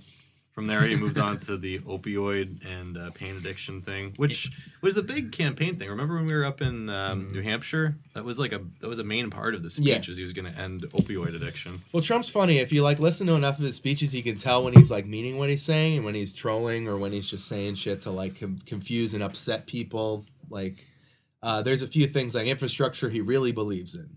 Like, there's a few speeches where he talks about how our airports are just like third world countries compared to like Qatar and other countries he's been to. Like, he sort of looks and like waves his head and puts his arms up like, what the hell is going on here? Right. And that was one of them where he's like, it's a terrible scourge. It's preventing people from being productive members of society. It's breaking up families. Like, he really means it when he says that sort of thing. Like his brother died of alcoholism or drug abuse or something like that. Yeah. And, he's a teetotaler too. So he is, but he also sells wine. Yeah. So It's amazing. I love that. It's like a Jewish guy selling pork. well, then you have the CIA who's selling heroin. So you got to wonder how they are going to feel about all this. Well, and that Q says too that the CIA, they're like the bad actors kind of in the deep state. He calls them the clowns in America. And, that's one of their ways of making money. It always has been, even since it was the OSS, the Flying Tigers in Western China. Right. There's a reason the Golden Triangle was like the first place where real high-grade heroin started coming from, was because they were purposely manufacturing it and then flying it over in Air America. And you mentioned Freeway Rick Ross. That was the whole thing with the CIA selling him cocaine. Yeah.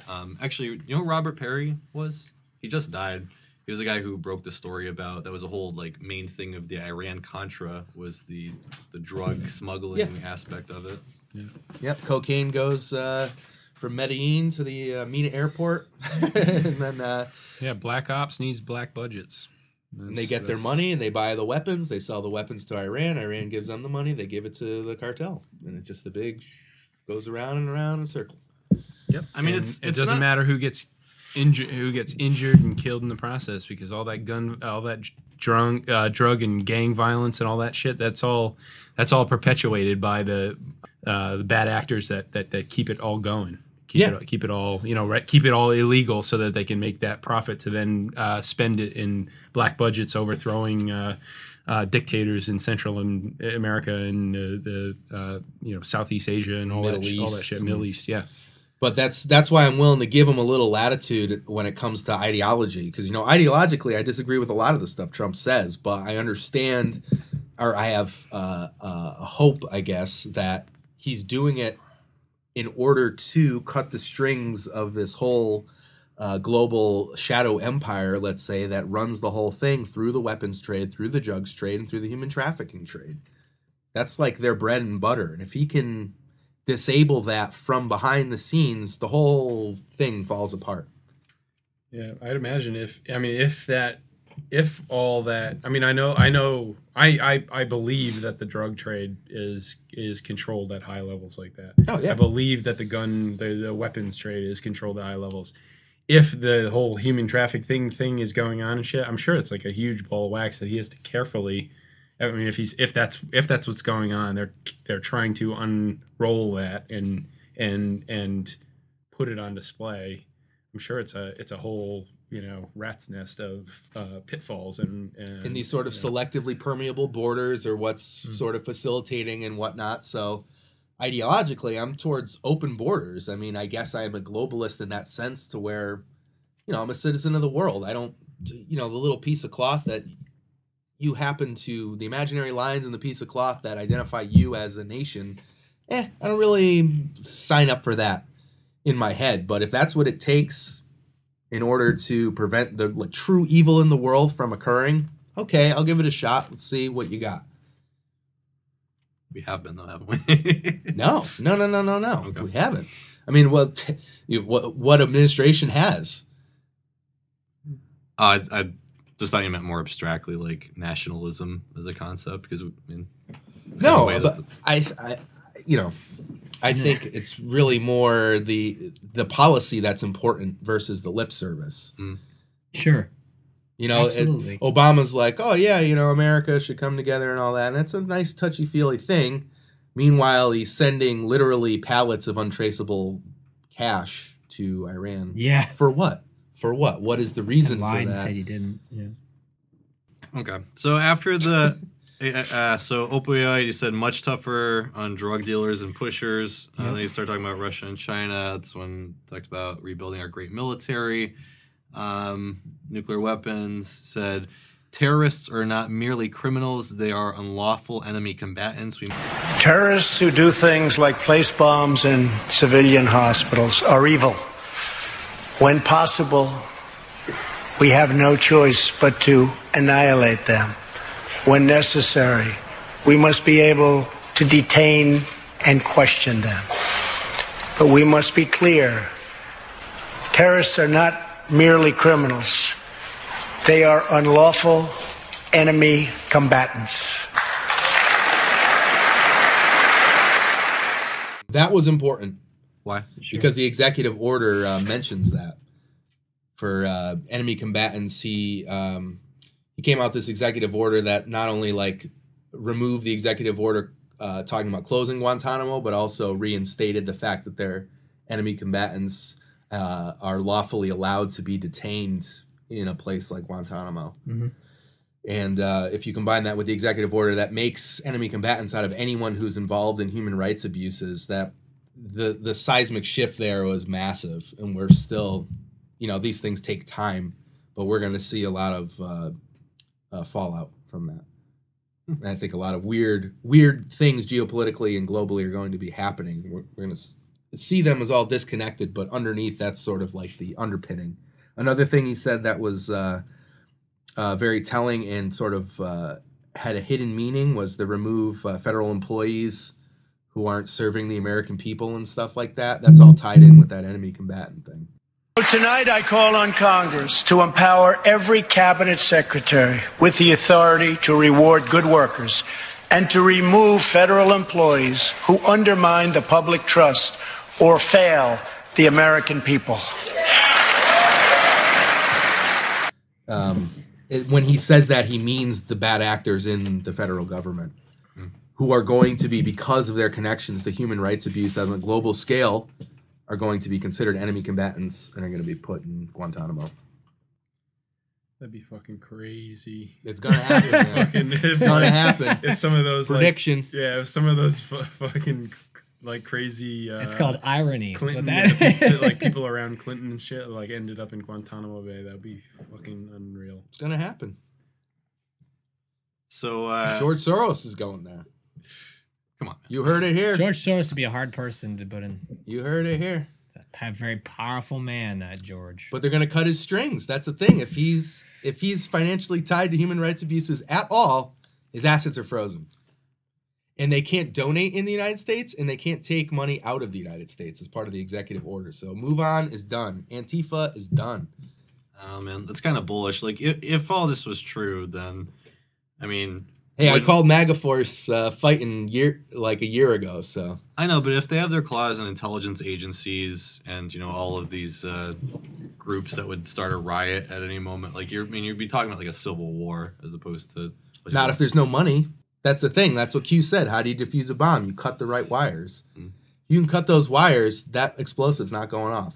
That's a lot of credit. I don't know if I think Trump's that smart. He may not be, but the Smedley Butlers behind him are. That's Trump's thing, is he's willing to listen. He's willing to listen to the generals who say X, Y, and Z is happening. This is what we need to do. It. He's like, all right, give it out. You know, that's true. As an executive, that's also what people don't like about him. Exactly, that's why more people are dead now. He's more pragmatic in the also fact, why like, ISIS doesn't have any territory. All right, my VP is an expert. My VP is an expert in this field, so I'm going to give him the latitude he needs to do what he thinks is right. That's an executive mindset. Right, that's what a good executive does. I mean, in the sense of like a business executive. Yeah, exactly. And what is the name of the president's office? The executive branch. So, do you think that those guys, like Mattis and them, are like, and who's it, McChrystal? Is he still in there and everything too? General Kelly is kind of a big one. Mattis is a big one, and Admiral Rogers apparently, but that's less in the news. Think that they're really white hats and all this? Again, it depends because, like, ideologically, I have a lot of differences with what an average Army general would see as America's role in geopolitics and whatever. But I'm to the point now where, like, there's a garbage fire over here, but I don't like the color of this house. I'm going to address the garbage fire, and then we can talk about the color of the house. Yeah. So if we can stop the global evil ring of just Luciferians, then we can talk about American policy in the grander scheme of geopolitics. What a crazy thing that would be if that all came to fore. It's coming, man. That's the prediction right here. You heard it first. So there's just a couple other things I didn't mention. He just talked about that they're going to change. He said right before he came in that he signed an order so that Secretary Mattis would re-examine military detention policy at Gitmo. He said there's new rules for engagement in Afghanistan and that we would no longer be undermined by an artificial timeline. And then just some other random stuff. But like you said at the end, he said that this Capitol is a monument to the American people, and everybody started chanting USA, which I thought was kind of a throwback to the Bush years, it seemed like. I thought it was great. Like in a kind of hilarious kind of way. Yeah, it's funny. I'm at that point now where I'm like, I'm not going to change these people's minds. I'm just going to laugh when they do crazy things. That's crazy. Like, that's... I don't know, the whole thing's crazy. It seemed kind of scripted. Like, not to mention... Who just started chanting USA? 98%. Who was the first person to start chanting USA? Probably the guy who screamed "You lie" at Obama during his State of the Union speech. Did you notice that their like voices didn't match up to like the way they were chanting? Like they sounded so enthused, but when you looked at the people, they were all just kind of like sitting there saying it. Like maybe it was like in the balcony. It might have been in the balcony because they didn't really show those people. It must have. That was another thing we didn't talk about at all. All the people that got. Well, they do that every time, right? They just drag out these sob stories, really. These I don't know how to feel had about horrible that. experiences. Those people just get used. I don't know like they're okay exactly. with it, I guess. Yeah, I kind of laughed. That's at what the I mean. Crutches guy. I don't know how to feel about that. Like if I was like, there's that one half of it where you're like, okay, you're just using people. It's kind of screwed up. But if I was that person and like I had a terrible story and I had an ideological bent that towards a certain thing and I could further that by telling people my story, I'd do it. I don't know. Some of those people must still be in shock, though. I would imagine. I mean, you go through this traumatic experience, and then some politician says that they want to bring you to the State of the Union. Well, like that kid who was not a kid really, but whatever, who was detained in North Korea and tortured for like 18 months.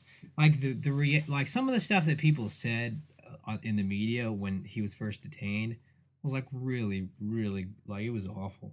Like they were calling him like stupid, saying he was an idiot. Like, well, of course this is what's gonna happen in North Korea. It's like, yeah, but you understand, like. He's dead. Like it's not like like he was tortured for 18 months and he's dead. He's not. It's just that kind of like whitewashing where it's like, okay, yeah, we're bad, but we're not like, and yeah, we detain people, we do terrible things, but like our whole country is in darkness, literal darkness. Yeah. And it's like, and that's the thing that people, and that's my whole point is like that's easy for people to see is the difference where you see Seoul. You see it in South Korea, it's like one of the most metropolitan places in the world now. North Korea is a dark pit. And as long as you can say North Korea is the enemy, it's easy. Well, it's easy. And if you make the Democrats sit down for North Korea being the enemy, yeah, the optics on that are pretty rough. Yeah, you won. It's over. Yeah. But it won't matter because the election's so far away, but yeah, for today. Yeah, that whole thing though, I hate the hypocritical nature of Gitmo and Warmbier being tortured to death in a North Korea. I mean, how many people have died at Gitmo? Like have been killed at Gitmo by. We don't know. Right, exactly, exactly. Or how many people have died in a Jordanian prison on the CIA order on a black plane? Right. Or in Romania, or in Latvia, or in Belarus, Syria, or some other black site. But according to Q, again, I know I keep harping on this guy, but some of the information he drops and the implications of it are just fucking seismic. But he says that North Korea, the reason the regime's even still existing is because of the CIA. Like, it's put there as a reason for bellicose action and stuff like that, or as a boogeyman, you know, Goldstein's always around the corner kind of thing. Yep. And Eric Schmidt resigned, you know, like the day that executive order was released, actually. And he posts a bunch of pictures of Eric Schmidt. He was on a delegation and set up some weird private network in North Korea. Like, he was doing business for Google in North Korea.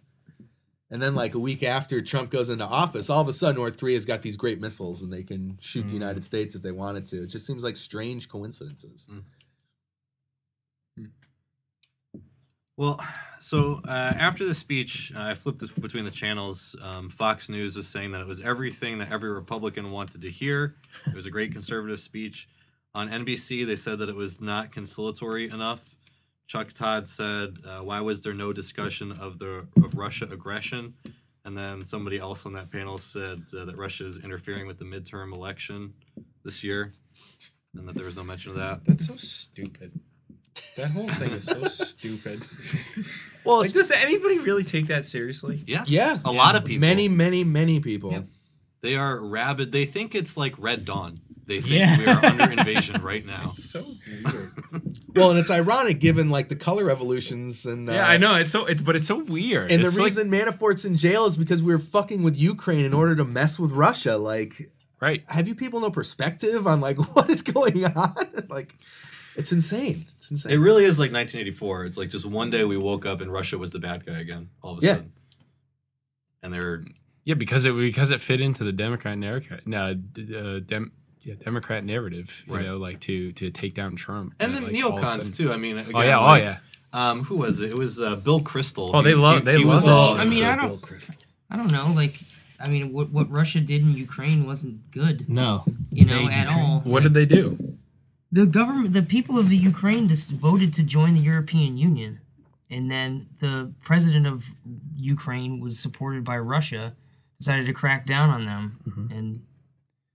Yeah, but what's behind the scenes on that? Did you see the video of Joe Biden at the CFR where he's bragging about how he wasn't going to give the Ukrainian government $1 billion unless they changed some prosecutor that they didn't like? And he's like, you have no authority. You're not the president. He's like, yeah, give him a call. See what he says. Yeah, the whole Ukrainian thing was essentially a coup. I mean, like they had pivoted towards Russia, and they took out a leader, an elected leader, who had pivoted towards trade with Russia, and they essentially, I mean, this is like the whole Victoria Nuland phone call that got leaked of her saying "fuck the EU." You know, they don't care about it. They don't care about the EU. They care about who's in power in Ukraine because of the NATO implications of that. But they put their guy in, Yatsenyuk. I mean, they picked their guy, and then he was the guy, you know. And so, I mean, there's more to it than just Russia now saying, okay, well, we're going to go in and make sure that power doesn't change hands and completely go in the opposite direction. But I mean, it wasn't all Russia there, you know. Like there was some underhandedness going on before the whole. But before what you're talking about with the the mainstream narrative on that's like yellow cake uranium from Nigeria all over again. It's like a proxy war essentially. More or less. It's never simple, but I actually do. I know someone who has done work when was there, and in the eyes of a lot of the people, they were invaded by Russia. What that's worth is whatever, but that in the eyes of a lot of people, that is the way that was viewed. Like an invasion. Yeah, I mean, but it was an invasion without a shot fired. I mean, nobody got killed. Yeah, I mean, I'm just, because that's the way wars are fought these days. It's the meme wars. I prefer that. I mean, if I have an option, I prefer if we have to fight wars that are fought with memes. That'd be ideal. I mean, I think I just there's definitely there's geopolitical implications and all this stuff, and there's not good guys and bad guys, right? When you start meddling, when you start meddling in the affairs of other nations, I mean, it's not really out of the question that Russia might, somebody who's like right on their doorstep, becoming a NATO member. Yeah, but you can't not, right? Like you can't not meddle in other nations. Like that ship sailed like 5,000 years ago. Like, Well, you can if you. United States probably could. I mean, if we stuck to Monroe Doctrine, let's say, and we just had South America as sort of our sphere of influence. We could do what China is doing. We could be like an economic. We could be pushing economically out into the world. You know, like setting up trade routes and that kind of stuff. We could do it without military force. I agree that should definitely be. I mean, China's gaining in. Yeah, it's way cheaper. China's gaining influence, and they're doing it without the gun. Well, they still have a naval base in Djibouti. Yeah, keep that fucking Red Sea buttoned up. Yep. So we kind of talked about Joe Kennedy III and his response. He just listed a bunch of problems with the country. Many have spent the last year anxious, angry, afraid. We all feel the fractured fault lines across our country. We hear the voices of Americans who are forgotten and feel forsaken. We see an economy that makes stocks soar, investor portfolios bulge, and corporate profits climb, but fails to give workers their fair share of the reward. A government that struggles to keep itself open. Russia, knee-deep in our democracy. He said that Russia is knee-deep in our democracy. He said that there are... knee-deep. That's so specific. Balls deep. Also, he was drooling during this. Chapstick. It was chapstick. Gingers get chapped lips, all right? Hey, man. No, but he had like it looked like he must have taken like Vaseline, just went very moist lipped. It was very shiny. all the way around. And like the corners of his mouth were catching the light, so it looked like drool coming out of like the corner of his mouth. That's a great insult. He's a moist-lipped Kennedy. Said bullets are tearing through our classrooms and congregations. Hatred and supremacy, proudly marching in our streets. Bullets tearing through our classrooms, concerts, and congregations, targeting our safest, sacred places. And this nagging, sinking feeling, no matter your political beliefs, that this is not right. This is not who we are. I heard that. See, this is what I'm talking about. Listen, I'm like, yeah, no one ever got shot before this year. This was the first time. Beset on all sides by evil. Yeah, exactly. This is the first time anyone ever got shot. Dark and full of terrors. I bet all those motherfuckers are associated with Walter Reed. Get the phone call. Cotton candy is purple today.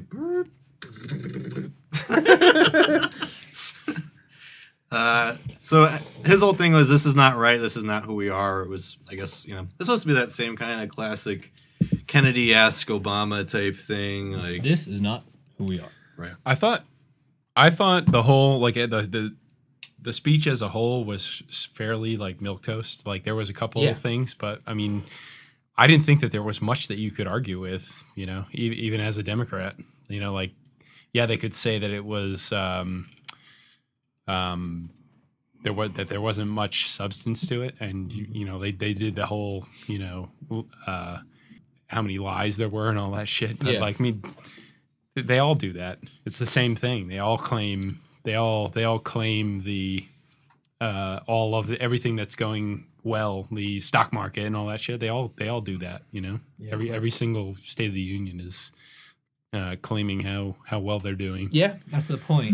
Well, yeah, then Trump said, he's like, I want to be a cheerleader for the United States. And a lot of people don't do that. I want to be the cheerleader. So you get up there and you rah, rah, rah. That's the way a lot of people feel, too. A lot of average person feels like Obama very regularly would, he basically would just tell Americans how sucky they were, and people don't like that. They don't feel that way. And that's, again, I really think that this speech, from a purely political standpoint, it's probably the best one he's ever done. I don't know who wrote it, but whoever wrote it, it was genius. I mean, even the fact that it was so long, the first, if you listen to the first 20 minutes of the speech, the first 20 minutes of the speech are all platitudes, all talking about how great everything is. Because after 20 minutes, nobody listens anymore. And all the stuff that's a little bit controversial, like, you know, Americans are dreamers too, all that stuff, a lot of people aren't listening by that point. Do you They had remember like a 75% approval rating or something like that. Well, do you remember Trump's first State of the Union? It was really well received. Like the whole media was really for it. It was surprising because it kind of broke the narrative at the time that Trump was this evil racist that just got elected or stole the election or whatever. And then it seemed like the media was kind of supporting him for a while. It was sort of like a little honeymoon type thing, but for like was it after he dropped his first bomb? I mean, that was like the first time that the media was like, he did start pulling shit in Yemen like right when he got elected. Do you remember that? And then like some guy died, like a Navy SEAL or something died in Yemen. Yeah. It was like the first week, but yeah, this was different because I don't know. It did seem pretty conciliatory. Like, yes, he didn't say Russia elected me as the president, but absent of that, like he really didn't. I don't know. It didn't seem like he was trying to pick a fight with the Democrats. What's he supposed to do? It's like, is he supposed to really say like Russia is? He did say Russia is growing or whatever, and we need to. He said rivals like Russia and China think that weakness is the surest path to conflict. So, I mean, he's taking like an offensive stance there, or the best offense is a strong defense, whichever. Well, and like John was saying, I think he was trying to really like troll the Democrats in a lot of ways too. It's like the crying Chuck Schumer thing. Like you're gonna shut down. so perfect. You're gonna shut down the government for like a day and then like totally renege and retreat without actually gaining anything from it, except to just like make yourselves look like assholes. Right. I hate the government. This was a bluff. They Everyone just talks fucked about up a bluff. I support it. No, I mean, I don't hate that it happens. I hate that people talk about it like it's the end of the world. No, I love it. I love when it shuts down. All our national parks are going to go to hell because we're closed for a week. I know everyone goes to work. Everything's still like pretty much because the same. everything stays this exact same, but the government shut down. Yeah. Well, the government doesn't even shut down. Right, exactly. That's not even. They actually do more. They actually do more than they do on a normal day because they go out and they put up barriers and they they block people from going in certain places that they normally wouldn't. It's not even real life. It's like they actually spend more money. It just shows the sheer stupidity of the whole fucking thing. Yeah, but it's the first one where the Democrats haven't like won on a government shutdown. I mean, they usually win the political points. Well, because the Republicans usually are the ones shutting it down. Well, that's the question. Like, who shuts down the government? Like, if you and I need to come to an agreement and we don't come to agreement, who is the one who didn't come to an agreement? Mm-hmm. Like, we both did. We didn't come to an agreement, and that's why it's a joke because it's like. It's a meaningless thing to say. Like, who shut down the government? They did, like as a total group. Yeah, but who cares? It didn't do anything. It doesn't do anything. It was stupid. Changes. It was pointless. Well, if they would shut down the government, like really shut it down, and like spend a shit ton less money, I mean, it would put money back in people's pockets, and it would, I mean. The whole thing. I mean, if they really did shut it down, and didn't like furlough pay and all that shit, if they really shut it down for a few days, we'd save some fucking money, and people would start to see that. Where's the? Should we get some refund for the couple of days the government was closed? Right, exactly. No. Everybody still gets paid and everything. It's not. I mean, they're not. It's not shut down. Not paid. It's like it's basically just a lie. Right. Like it's a joke. It's not. It doesn't. Political theater. Yeah, for sure. So Bernie Sanders also gave a rebuttal, and he was so serious. Oh, did he? I wanted to see Max. His whole thing about the shutdown. He posted a video about him talking about the shutdown, about how it's like a Koch conspiracy, right? Like about the. How now people believe that the government, doesn't do things and like this is hurting people. And I mean, does anybody really think of the he-she's, Nick? Think of the he-she's. What the fuck, dude? It's not some Koch conspiracy. I mean, like people are starting to like understand that we don't fucking need a federal government that is so as big as it is. We just don't need it. It's not some Koch conspiracy. No. It's not. I'm sure there are people trying to use that sentiment. I mean, the Tea Party thing, I think, kind of was hijacked by like the Michelle Bachmans and the who's that guy that used to cry with the chalkboard? What's his name? Glenn Beck. Yeah, Glenn Beck. Like that crowd. Glenn Beck, like he had a weird arc. Yeah, they just jump in. he They did. just Like he jump went in front of the he went like parade. totally nuts, and then he's mellowed out a little bit now. He's a little bit more calm now, but he went a little nuts. Well, like he made headlines for crying in front of a chalkboard, and everybody realized, oh, this is all that you do. Well, and it's whatever Elder McMullen tells him to do too. You know. He went a little nuts. But yeah, you're right. There's people who've been. I mean, but that's the big divide in the country now is that people don't understand what federal government is supposed to be for under the constitutional system that we have. Like when they had what's her name become the head of the Department of Education, and they were like, she doesn't even believe in a Department of Education, and I was like, that's the idea. That's why she's in charge of the Department of Education. Like, Yeah, the boss. yeah, the boss. Yeah, Or That's the why- tariff, everyone's freaking out like, oh, it's a big, it's because Tillerson's the Secretary of State and that the tariff is going to ruin solar in America and washing machines are going to be too expensive and blah, blah, blah. I'm like, yeah, but if you read the Constitution, tariffs are like the only way we should be taxed. It says right in there. It's like the only constitutional tax is tariffs. Not that I agree with tariffs, but Yeah, it's bad economics, but if you're going to do it's it, constitutionally authorized. yeah. well, that's the problem, right? Is it's like there are things that I disagree with, but it's like you can't just do it. Right. Like that's, I mean, you can clearly, but Depends on the feels. yeah. Bernie Sanders actually also adopted the Russia thing, which I thought was interesting because I hadn't heard him take that kind of Red Scare McCarthyist type stance before. And he was also saying that, Because he wasn't a Democrat before. well, maybe.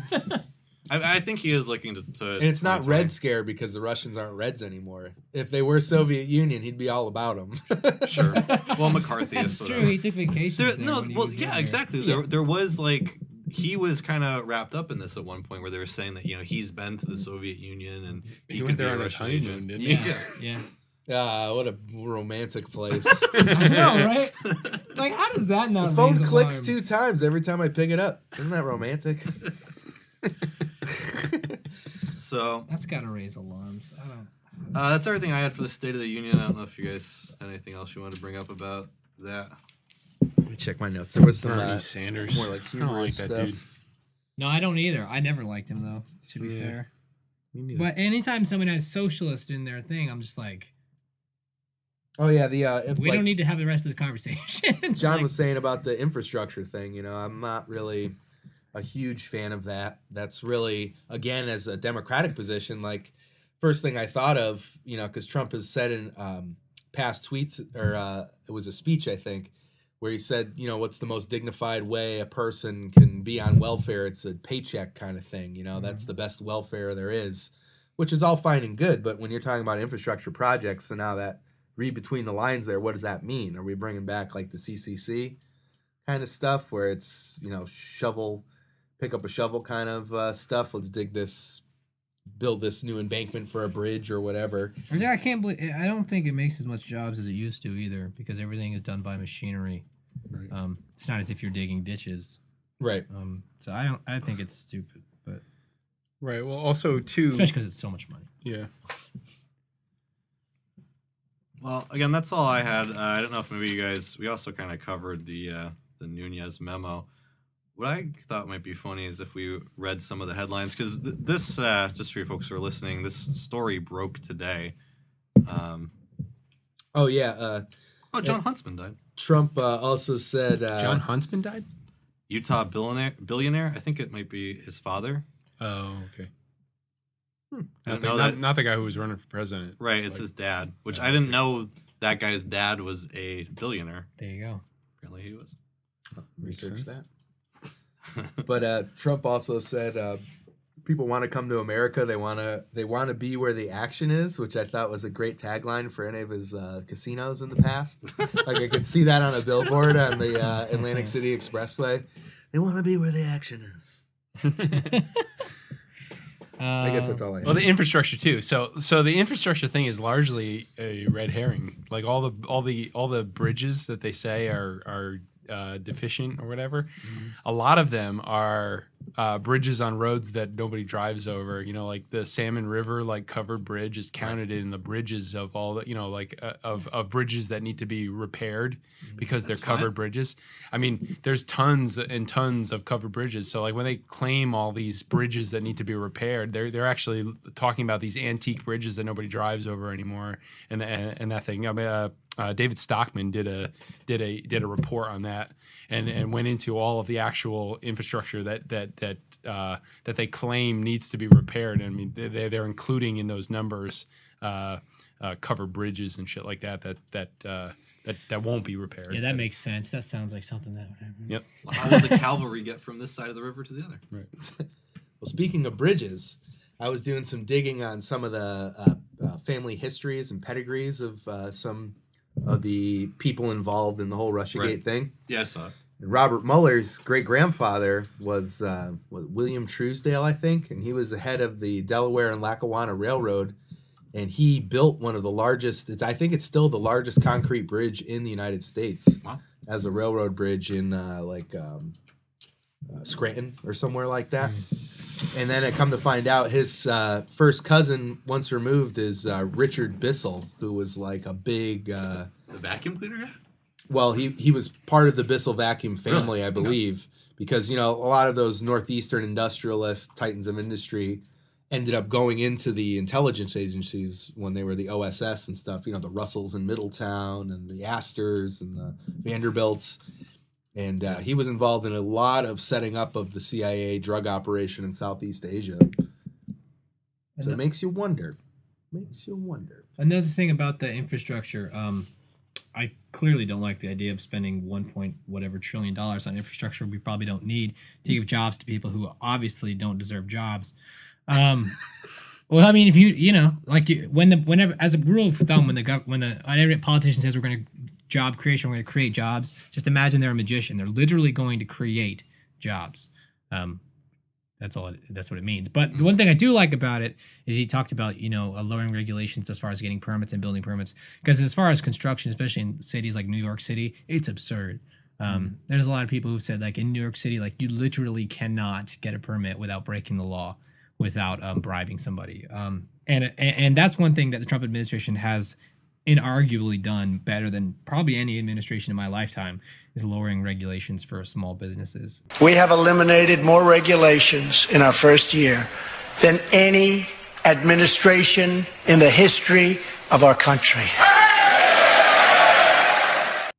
That alone is almost like worth his nonsense and craziness. Well, he grew up in New York, He's a real estate developer in New York. He knows how the Tammany Hall machine works. Right. Look at Christie, he just torpedoed his whole political future with that BridgeGate crap.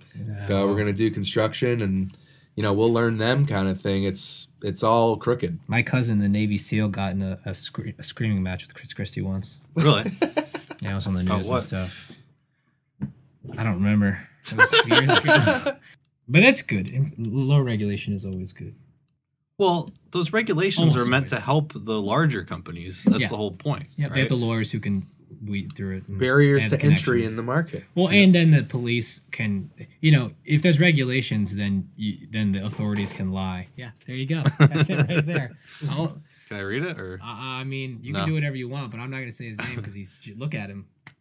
That's true. Well, he's a cold killer. It's like the guy who rescued that chief petty officer in the State of the Union. They didn't say what he was, but he was definitely a SEAL. Why else would there be a chief petty officer in the desert?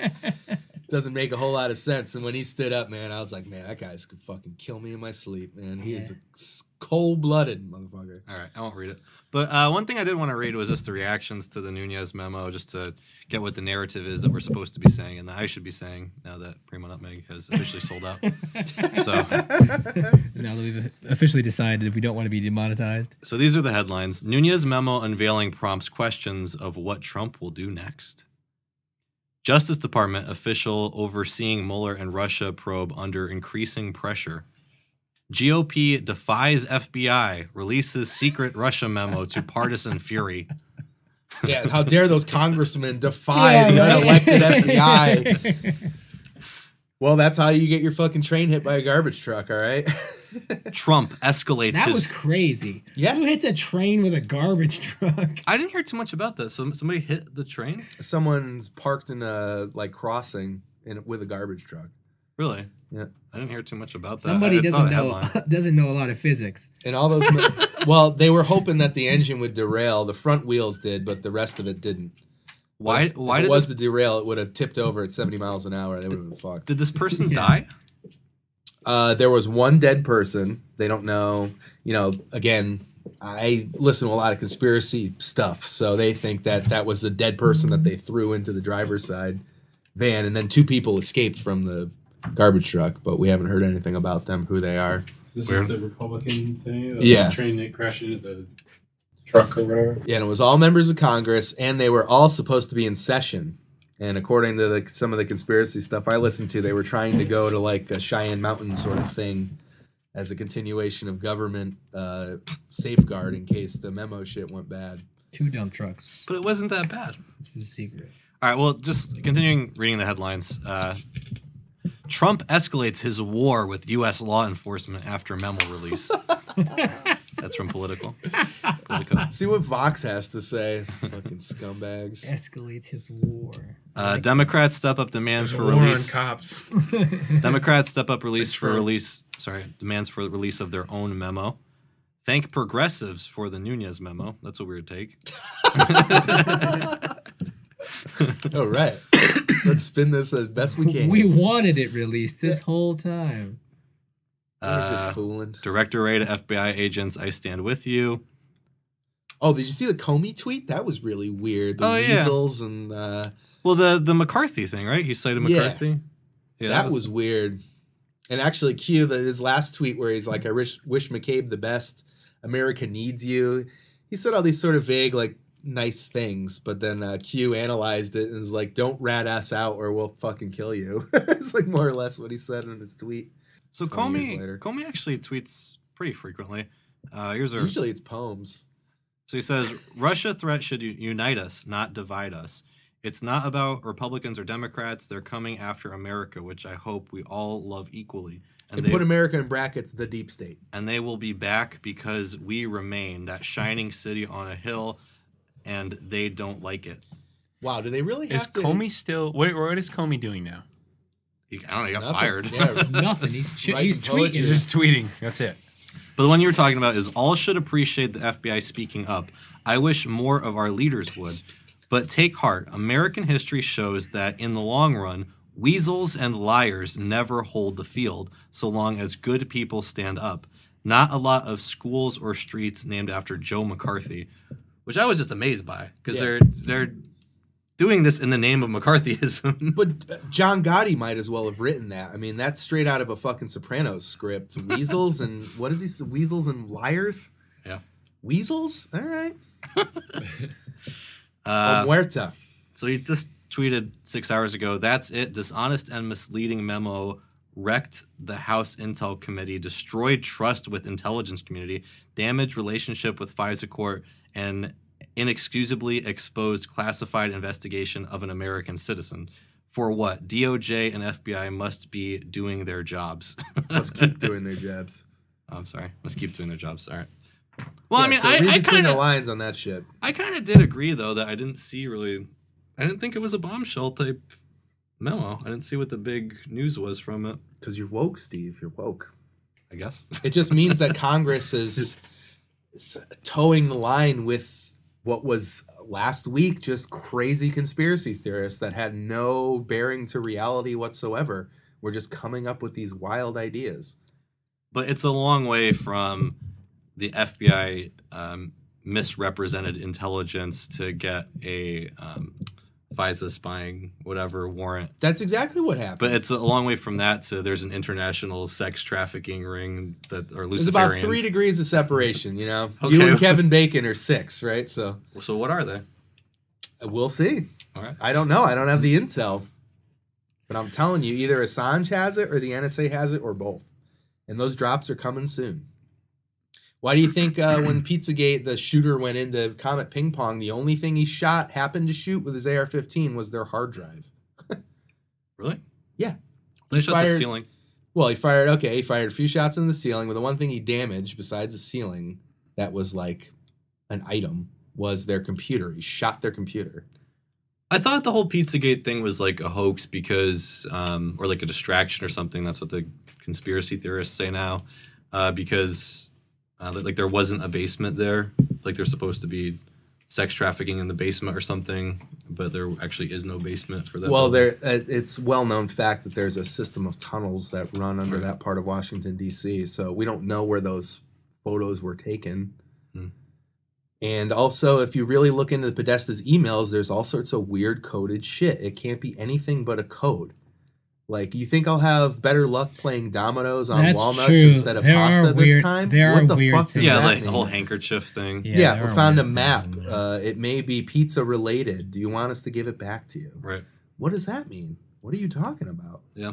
You know, it's funny how that was misrepresented to the public, because I just watched this Stephen Colbert thing where he's like, the only reason people think this is because it mentions pizza a lot. Like, no, that's not why. It's because it says this weird, bizarre shit about pizza. Do you think like someone like him knows? Yeah, because they're in on it. That was a claim, actually. Is that like who? He was in on it. Colbert. Like there was some email involving him about Bill Clinton appearing on his show or something. And Maria Abramovic, you know, her weird spirit cooking. You ever see that video about spirit cooking? Like that whole thing gets where left she's out. spraying the coagulated pig blood over the effigy of the child in the room. Okay, that seems a little strange. Yeah, and the Podesta, is it the Podesta painted those? It's not quite a normal Wednesday. He bought them. He bought them. He's Podesta's the one that has all the weird, like, or is his brother that has weird, like, artwork? They both do. Yeah, okay. John Podesta has one where the two businessmen are eating another businessman on a table. I can see that. And Tony Podesta has ones where okay, so listen to this. Tony Podesta's got one where like 6 9-year-old girls are on their knees, bound in like a locker room, holding their hands in front of their buttholes, you know, like covering their ass with their hands. That's weirder for sure. Yeah. I don't know if there's much there. He seems like a nice guy. James Alefantis. He's like a deacon. When that Pizzagate thing first broke, I'm like, James Alefantis, this dude who owns a pizza shop and an art gallery in D.C.'s the 49th most influential man in the whole city, full of congressmen and the president. That seems weird.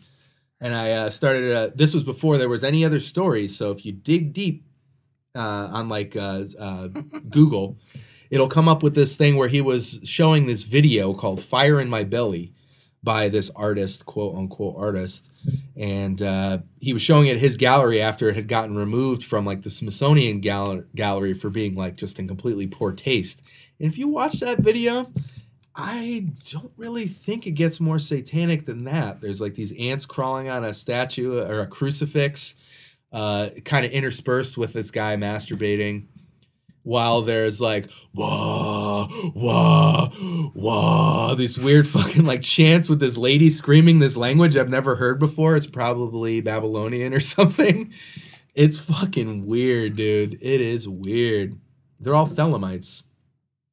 What's funny is Podesta on Twitter, like everything he tweets, he just gets, because like Twitter's kind of the Wild West. I mean, they try to control it and police it and shadow ban people. Yeah, it's all about like having cheese pizza tonight, Johnny boy. Yeah, or Lady Gaga is a big proponent of the Abramovic method. She there's a video on YouTube of her going through it where she's wearing like these carrots on her eyes and screaming the letter A while she's laying down and stuff. And well, it's so hard to like. It's hard to like verify a lot of this shit, but like the whole that's the thing, right? The whole thing, like with the pedo symbols. Well, the pedo symbols, you know, and Podesta and his brother there. There was that crime that happened. Well, yeah, supposedly, with the two mugshots look the mugshots look exactly like just Podesta like and his brother. Yeah, exactly like them. It's like a now girl it's hard got to abducted in Portugal and murdered. It's hard to verify that. Well, it's all circumstantial for now. Right. But I mean, it looks exactly like the dude. Exactly like the dude. Both of them. Right, exactly. Like, it couldn't look more like him.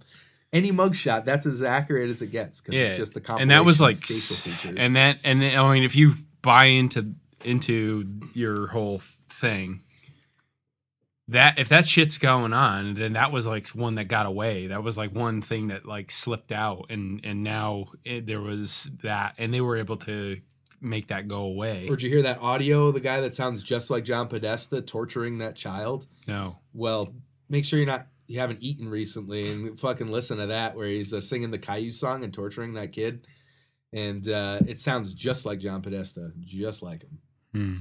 It's fucking weird, but again, like you said, it's all circumstantial. It's in tinfoil hat land for now. But the NSA knows, Assange knows, and we're gonna find out soon enough. You think the NSA in your land is, or your whatever you're talking about, are white hats? Yeah, I think they are. I think I would have never have in a million years thought that, because I was totally on board with illegal spying is wrong or wiretapping is wrong. But Q basically says, and again, it's coming from a camp that's in military intelligence. So, of course, they're going to have the bias where that's the right thing to do. It's in the national interest, which I don't necessarily subscribe to. But I will say that I think Admiral Rogers kind of had enough of this deep state shenanigans and understood what the implications of a Clinton presidency would have been. And those people recruited Trump to run and then made it so that they could fend off the DNC enough to win and are now going after them. So it's, again, I'm an isolationist. I want peace. I want everyone to just do the best they can to realize their inner greatness. Tony Robbins. It's a rete. It's Aristotle. Okay, it's not Tony Robbins. Yeah, but But I think that before that needs to happen, I think we need to remove the parasitic octopus that's keeping people down, ultimately through this sort of psychic vampirism that the death cult does subscribe to. I think that is a good note to end on. Psychic vampirism. No, I appreciate you guys joining me tonight. We've gone 2 hours and 15 minutes, so I'm gonna wrap up. Let's move from that. Just wondering, because this is the day before the Super Bowl. Any Super Bowl predictions? Speaking of the Patriots. Well, Madame de Rothschild said in her Twitter, "Fly Eagle Fly," and Q always talks about the Patriots, so I think the fix is in for the Pats yet again. Pats win easily, in my opinion. Unfortunately, I'd like to see them lose, but I think that they win easy. Yeah. I would like is coming back, right? Yeah, I think having a backup quarterback, Foles, against Belichick and them, they're going to scheme against him. He's going to have a hard time on offense, and they're not going to be able to keep up with the Patriots offense. Well, I just want to say, too, in that AFC Championship, the Jags were playing dirty. Everybody always says the Pats play dirty. Like, they were fucking assholes. Like, well, that's what you needed to do to win. If you're the worst team. They didn't. Yep. So. Jags had a good D. They got some kind of weak calls, I thought, against them in that game. Yeah, that weird strip thing was bizarre. Speaking of conspiracy, have you seen this? There's this video of like they're talking about like since the whole Kaepernick kneeling and all that early in the season, the Patriots. The whole team sort of subscribed to that they weren't going to do that anymore. Yeah. Like early on because they were the Pats, like the Patriots, and it is kind of. And since then, they've gotten a lot of like sort of questionable calls in situations where it overturned game-winning plays and that kind of stuff. That it's almost like the fix is that his theory was that the fix is in, that the Pats are going to win sort of because they were able to rein in the whole kneeling for the national anthem thing early, and they're the Pats, and they have been the greatest team since 2001. Just saying. No, I mean I think they're a great team. I think Brady's a great quarterback. I think that they are great. I do think that they do for some reason seem to get a lot of calls their way. I'm a Jets fan also, so I mean the Bills, the whole Kelvin Benjamin thing when they were playing against the Bills. I mean that was a touchdown. Like there was no question that was a touchdown, and it got overturned.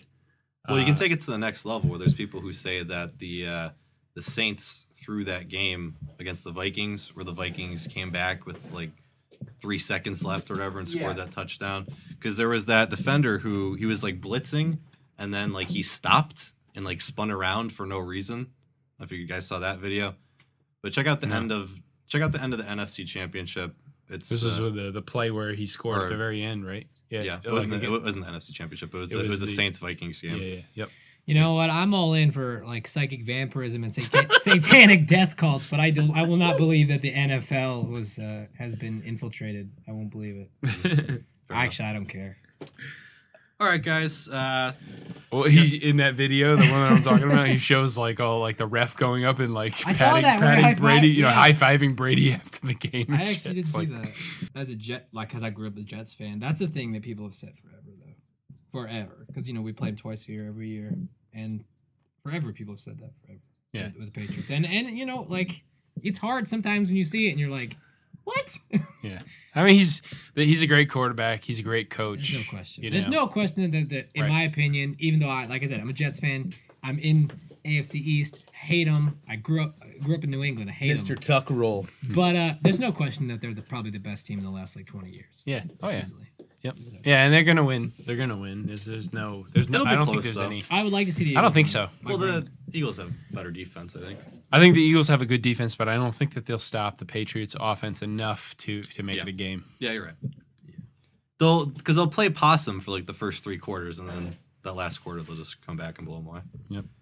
But speaking of fixed sports, I just want to mention that Ronda Rousey has officially debuted in WWE. I heard so that. She'll be wrestling at WrestleMania, it seems like. I heard the XFL is coming back. Yep.